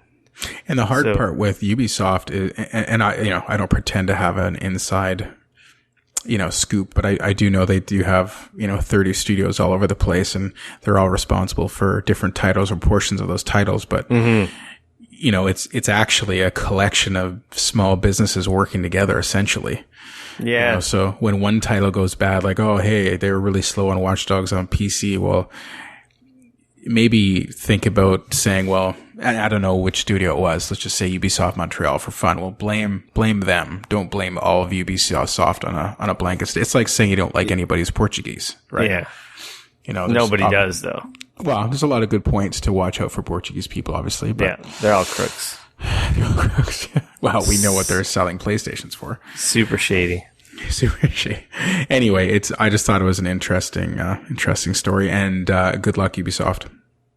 Yeah, I don't want them to get taken over. Everyone I've met there, like I've met lots of devs over the years at E3, at PAX.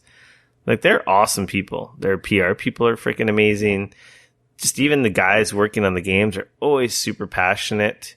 They've been awesome. Like all my interactions with them have been great. Like some other companies, I will remain nameless. Like they're just rude.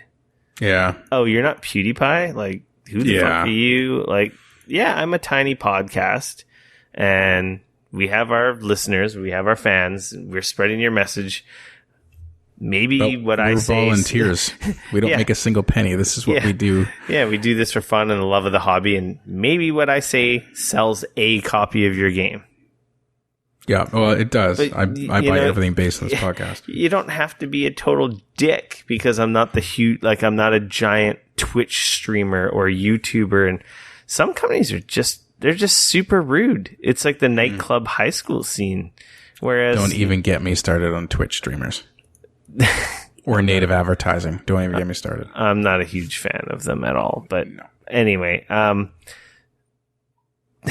they've always given me the time of day. They've been super awesome. They're super friendly, and they don't even care. They just know I love games. I'm going to talk about their games. They want to show me the stuff because they're excited to show me what they're working on. Yeah. And they've been amazing. So, like, I really like them. It's like they're fans of gaming. You're a fan of gaming. Let's chat. So, let's hang out. Let's play games together. Let's, this is probably how it should be.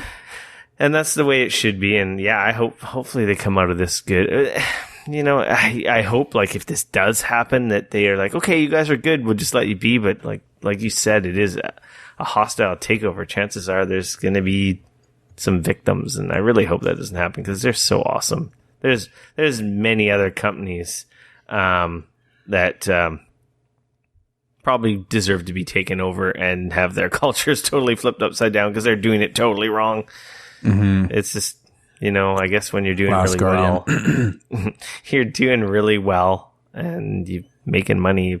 I guess you put a target. This capitalism, I guess. Yeah. Go capitalism. At first I was like, whatever. Like they're, the brothers who own Ubisoft, they're super rich. I don't feel bad for them because they're the only people that are going to be affected by this. But it's like, no, they're not. They're going to be the first out the door, obviously. Mm-hmm. Most likely. Usually cut the head off the snake, but there's going to be a lot of... I don't know. It makes me depressed. I'm all depressed now. Yeah, we'll I'm sure you guys will keep following it. We'll see what happens the next couple of weeks. I totally forgot to mention last week that Tokyo Game Show was happening. You put this in there and definitely reminded me. So Tokyo Game Show 2016. And so did that start 2 days ago or? Yeah, I think it was a couple days ago it started. There hasn't really been any surprises or nothing we've mentioned before. Trailers of all new updated trailers for pretty much all this Japanese stuff coming out. Like speaking of Last Guardian, there's a new trailer. Resident Evil, there was some new stuff. Gravity Rush 2. You were talking about the Digimon coming back for PS4. Obviously, coming back from PS4 from Vita. Yeah, it's a Vita port to PS4. That's what I thought was interesting about that. Just really scraping for some of that attention. Well, the best part about the Digimon though was they actually said one of the features of it is it's going to have upgraded graphics. Okay, if you're going from the Vita to the PS4. It better have, and I'm not nailing the PS or the Vita, but obviously these are different systems with different graphical capabilities. Of course, it has upgraded graphics. Tell us, the truth. It's a cash grab. Well, yeah, Digimon came out after Pokemon. I'm pretty sure. Yeah, same kind of thing. What else was there? And some new Final Fantasy stuff came. New trailer, story trailer, more Tekken 7 stuff. Japanese games. Yay, Japan. Did you get any sense? I mean, I read a little bit on, I think, Polygon or something, but I read a little bit about just sort of the background of the show and what it represented. And of course, I saw Konami there and a lot of the big Japanese developers. And it looks like Nintendo isn't doing any sideshows this year. Unless they never have. They never have. There you go. No, Nintendo, Tokyo Game Show is kind of like. Well, they don't do the show, but don't they sometimes do an event around the same time? They used to. Yeah, they used to do Space World. Oh, okay, gotcha. Which was a Nintendo. I'm pretty sure it's called Space World, and is a Nintendo only event, and that's where they showed all the new Nintendo stuff.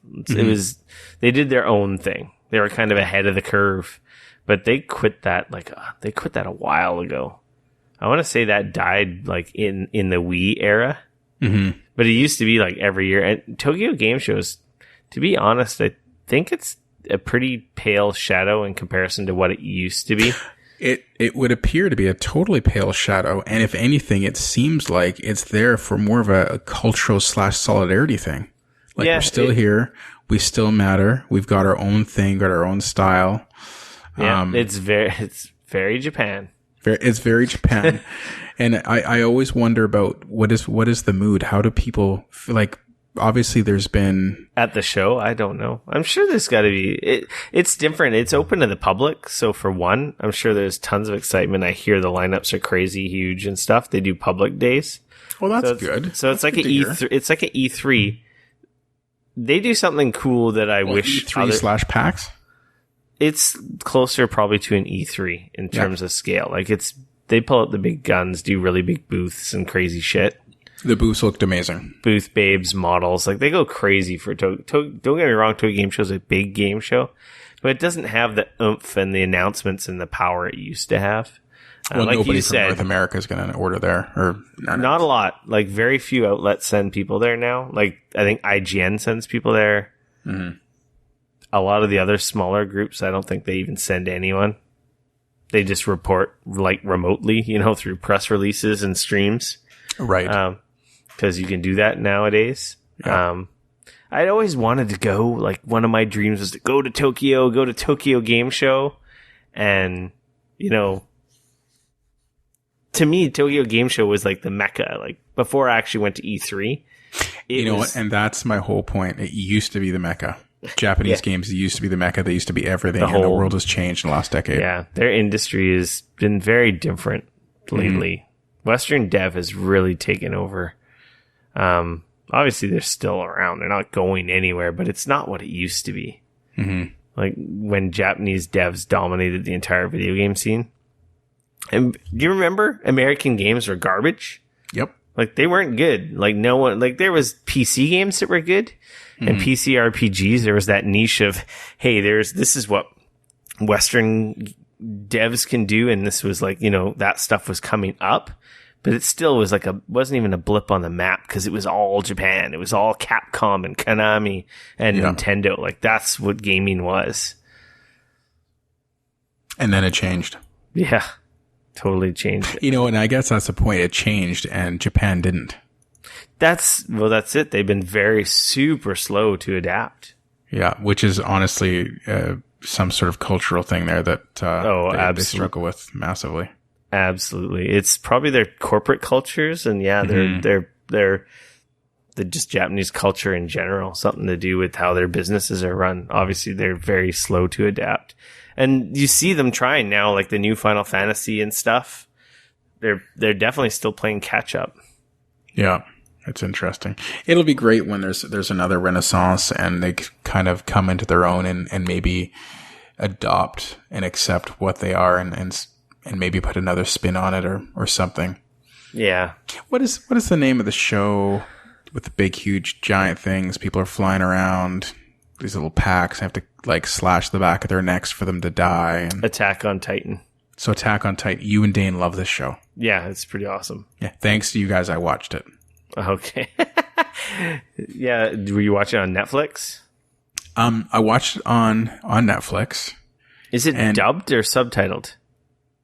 I believe it's subtitled. Okay. No, it's subtitled for sure. Yeah, no, I know because it was one of the most annoying things. And so I hate subtitles, but like dubbing is so horrific, right? It depends. There's good dubs now. That's true. That's totally true. But watching the show, sure, animation's interesting. It's a totally weird premise, and that's great. But like, it's amazing to me. You can watch, some anime, some Japanese anime, and they always have the same sort of like reaction to everything. So someone will walk into a room and say, "Hey, you guys hungry?" And the guy is talking to will like start vibrating. And then all of a sudden, the other guy say, "Hey, I asked you if you're hungry. Do you want a hot dog? I can go get it for you." And then all of a sudden the guy stands up and is screaming as loud as he can, like, "I told you I don't like hot dogs." Like, everything is super dramatic all the time. Like, everyone has to yell and be losing their temper. Like there's never any reason for it. Like, just everything is super intense. Everyone has the same haircut, the same eyes. Nobody looks Japanese. It is the weirdest. Like, I watched the show because you guys made me watch it. And certainly it was interesting. And honestly, some of those beasts were kind of scary. I got a feeling that that's the thing. I was scared half the time, and I felt really bad for when characters died in that show for some reason. Oh no, they did a good job of. I don't know if it was just because it was so horrific, and it was like, I don't know if maybe it's because they let you get to know some of the people a little bit before they died. Well, and people were so hopeless. Yeah, like there's just this overwhelming like hopelessness in that show, and just like, we're just losing this battle, and like, what's the point? Oh yeah, so defeated and emotional. Oh, and it was literally you could take that fake discussion I just talked about. Obviously, we're in free for all. You could take that fake discussion I just talked about, and it just translate it over to the person who's supposed to save your ass, and like every episode you're waiting for the guy who's supposed to be the great hope to like beat everybody down, but he can't control himself. Something else bad happens. They concentrate on something else. We found just a secret amulet, like whatever it is. There's no spoilers here, by the way. I'm making all this up just for anybody who's listening. But God, it was like, hurry up and either save it, don't save it, go to the guy's house, like, stop yelling at each other for no reason. Like, can't you just talk, please, for the love of God? Yeah, they really drew out some things in that show. Oh, and why does everyone have to yell? It's like being at a Portuguese person's house. We're not yelling. We're just talking. Well, that's the thing. You're literally just saying, "Hey, can you pass the mustard?" Of course, the English folks are like, "Whoa, why are they so angry?" Yeah. And you're like, "What are you talking about? We're just talking about what a nice day we had." It's so funny. It's so true. Anyway, I forgot why. We were talking about anime. Anyway, yeah. I hope obviously Japan's fine, but I hope that they don't lose any of the Japanese-ishness of their games, because I think it's super. I think it's super valuable to the gaming industry. Oh, absolutely. And I'm rooting for them. I'm always rooting for them. I don't know anyone who wouldn't say they love Japan and Japanese games. I'm pretty sure their games are what most people who've gotten into the gaming industry was their first experience. I would say there's a generation of people, though, who don't understand how we got to where we are, and the many influences that the games you and I grew up with. Oh, yeah. Like at this point, now we're getting to a point where people have like missed like stuff that we've grown up on and have no idea. There's lots of people who've never played Final Fantasy ever. Yeah, like Frozen is what a cartoon is. Yeah, that's right. Angry Birds is what a video game is. Yeah. And it's sad, and it's different at the same time, right? Mm-hmm. Yeah, totally. We talked about your Chromebook, so obviously Jude said it. We're in free for all. We're done with the news. There's a little bit, not too much. Jude bought a Chromebook. You talked about it. Do you want to talk about it more? Other than not perhaps being the best computer to record a podcast on, I'm blown away by what I can do with a $250 computer. And it's probably just a lack of just not having the right software, right? It is. I can definitely record. You could probably just, when I said our take 2 when we started episode, he started on the Chromebook, and then he couldn't record anymore. But that was just the software. An evil software. That's brutal. That halfway, 10 minutes, and it's like, okay, you've reached your limit. Well, at least he didn't let us record the whole show and then say, "Hey, do you want that? You've got to buy it now." Yeah. Can you imagine? No. I would have paid for it, but still ridiculous. That would have been also, it's annoying too that you're on a $200 microphone and I've got to record directly via to MP3. Like that kind of, I don't like that. Yeah. I'd rather get my uncompressed files and then go from there.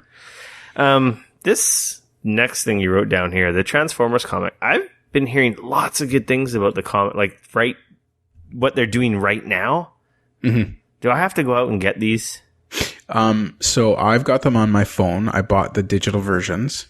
There was a massive sale, so I got 60% off. So I bought like 60 comics. What app is that? That's through the one Comixology, which is actually Amazon. Okay. Because the people who make Transformers are a smaller studio, right? It's not like DC or something. Yeah. Is it IDG? Is that what it is? Or is it? I think it is. I think it is IDG.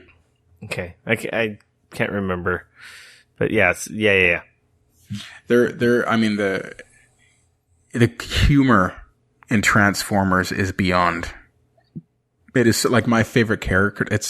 I could go on example after example, but like I'm sure you know who Cyclonus is. Mm-hmm. I have the figure sitting upstairs on my desk. Okay, so those who don't know Cyclonus, he's a Decepticon, but really he's just someone who believed in the revolution, and he's stoic. He is serious. He's deadly. He doesn't laugh. And in the universe, or in the part of Transformers that I'm currently in, the war is over. The Cybertron war is over. The Autobot and Decepticons are basically like told to screw off. And so Rodimus leads this party out on, the Arc 3, Arc 2, whichever arc they're on now. And a lot of people end up sharing a room, right? So that you're always looking for a roommate. And there's this guy named Swerve who is the total opposite Cyclonus. He doesn't stop talking. Cyclonus never says yes, no, or die. He runs a bar. He isn't really funny, but everybody laughs at him, says the most ridiculous things.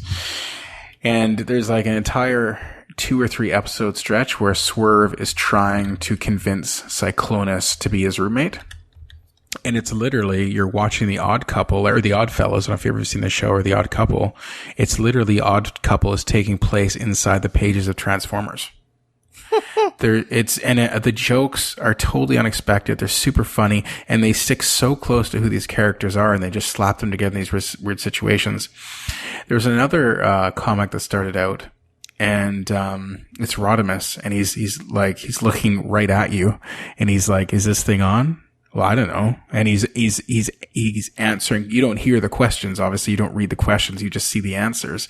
And as you get through to a few pages, you realize that someone's doing a documentary. And so it's like Transformers reality television.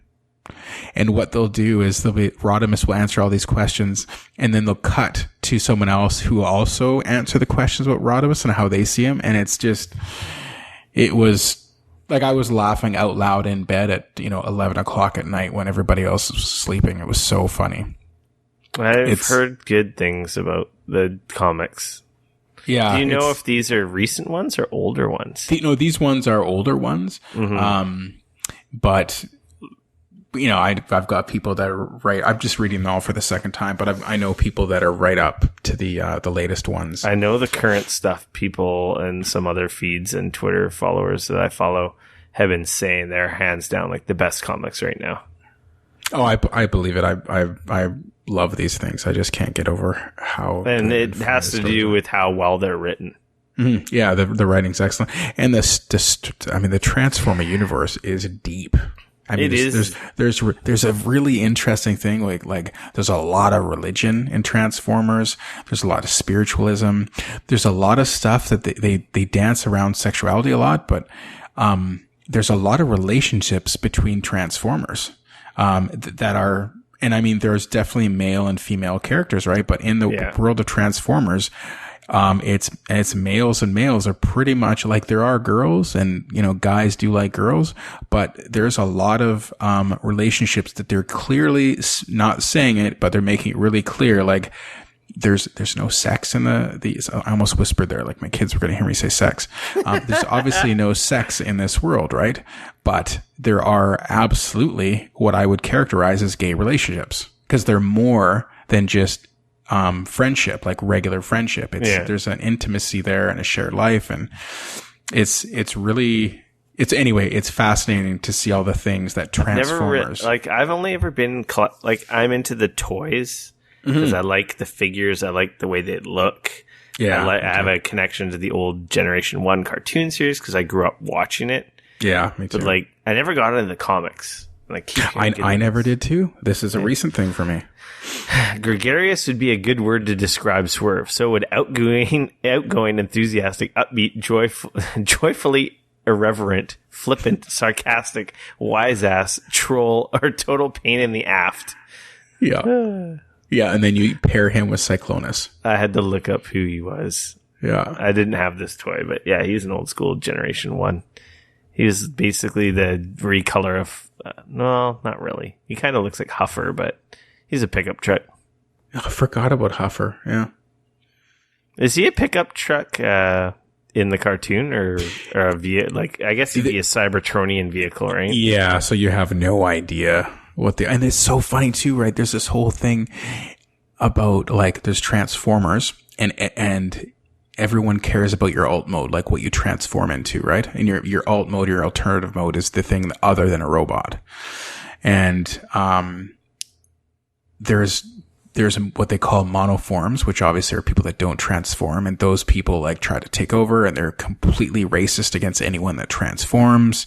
And then there's these other things they find on another planet that have 8 modes each, and they can endlessly combine, and they make they look. Yeah, it's just and if those people are vastly superior to Transformers technologically, but they come up to their knees, so they're really small. There was this one. I'll stop with the Transformers. There was this one episode. So there's this. What's the helicopter's name? There's a lot of helicopters. Yeah, it's true. Anyway, there's this. I forget his name, but he's this helicopter. He's blue, and he's blue. Highbrow. No, he's got a face kind of like. My gosh, can't remember anybody's name now. Not Galvatron, but the guy that has a big gun and he's got just a big light on his face. He's a Decepticon. He's purple. Shockwave? Shockwave, thank you. He's got a face kind of like Shockwave with just a big eye. Anyway. Yeah, I know exactly who you're talking about. He's insane. He's like Swerve, but bad. He's actually an Autobot, but he's insane. He's an amazing fighter. He loves killing and loves fighting. He's just barely an Autobot. And so he's in this bar, and one of these little guys comes in. He's complaining about this war they've been fighting, and of course he's like, "War? We've been fighting war. What do you know about war?" And it turns out this war has been 150 years or something, or 16 million years, something way longer than the Autobot Decepticon thing. Whirl, thank you, nailed it. And they're in this bar, and then someone's like, "Oh, hey, we got some visitors." And the guy looks over, he's like, "Oh my God, that's the leader of the bad guys," blah blah blah. And so Whirl's like, "Oh, really? Oh, I'll talk to him for you." So they go out in the hallway. Obviously, 5 minutes later, Whirl has killed the leader of this thing, the leader of 100 million planets, and blah blah blah. And he's a super important diplomat. And Whirl's kind of like, "Yeah, this guy doesn't like you, so I'm going to kill you." Boom, and kills him. And this was all part of the document, right? And the documentary, and it was also just to show how crazy Whirl was. And of course that totally changed the story, because now that entire race of beings was after the Transformers, and it says here he's basically potentially crazy. Oh yeah, no, he's insane. A reckless fighter. Mm-hmm. He's okay with that. Yeah, and he a little too much that his comrades remain unsure if his behavior is truly an affection or part of his troubled psyche. Mm-hmm. And he and Cyclonus often fight together, and they it's a very shockingly deep story. And I'm a big mocker of comic books and people that get too into comic books thinking that these really deep things, but they're pretty awesome when you get into a good one, especially when they really get into stuff. It's a good book that just has cool pictures and artwork in it. Yeah, especially I love how you get different artists and different renderings of certain people and different styles. That's always fun. With that, I'm gonna say, my friend, we have a show. A 2-hour show. An almost non-existent episode 75. It was close. Yeah, thanks for coming out. Making it happen. Happy to be here. It's an absolute blast. Yeah. Maybe we'll have to have you back next week. I will check my schedule and let you know. But I'm sure I'm available. Yeah. You can follow me on Twitter at RickF, no K, RICF. And you can follow me on Twitter too, but I would suggest you follow Dayne Cody. He's at DayneCody. My name's Jude Brown, Jude V. Brown, if you're desperate to follow me. You don't want to share your Twitter? Oh, that's me. At Jude that's V. it. Brown. At Jude V. Brown. That's an easy one. I hate my Twitter handle. Oh, I like your Twitter handle. And Dayne keeps telling me it's good because it's short, but I freaking hate it. See, I tried to get Jude Brown, but there's this person in Portland who's got like 3 tweets and refuses to give it up. Yeah, I'm not going to say a jackass. There's a dude in Hawaii who has at Rico. And I've offered him money. He's never responded to my messages. Same here. I've offered this lady $100. She doesn't even use the account. Yeah. Man, it's frustrating. At Rico would be pretty cool. Yeah, totally. I mean, I think I'm going to find him next time I go to Hawaii. You know Jason Calacanis? Yeah. I think he's at Jason. Nice. Isn't that amazing? Nice to be a tech billionaire. Well, yeah, you go out for lunches with the founder or creator of Twitter, so. Yeah, I'll get you the handle you want. It helps, I guess. Yeah, what do you want? Oh, your username is no longer available. What? Wait a second. Meanwhile, some other guy has your old Twitter handle because I was at Jude Brown. What the hell? Yeah, totally. Yeah. Thanks for listening, guys. Being patient with us, and hopefully you enjoy this episode. Make sure to, if you have a chance, review us on iTunes or on any other podcast services that allow reviews. Helps us get more listeners. Like us on Facebook. Subscribe to us on YouTube. And of course, if you have the time, share us with some of your other friends. Referrals are always great. Unfortunately, there's no commissions. You can always send us money. Yeah, I'm open to that. I take money. Money's good. Perfect. Especially with all the gadgets I have to buy soon. Yes. And with that, we are out. Peace.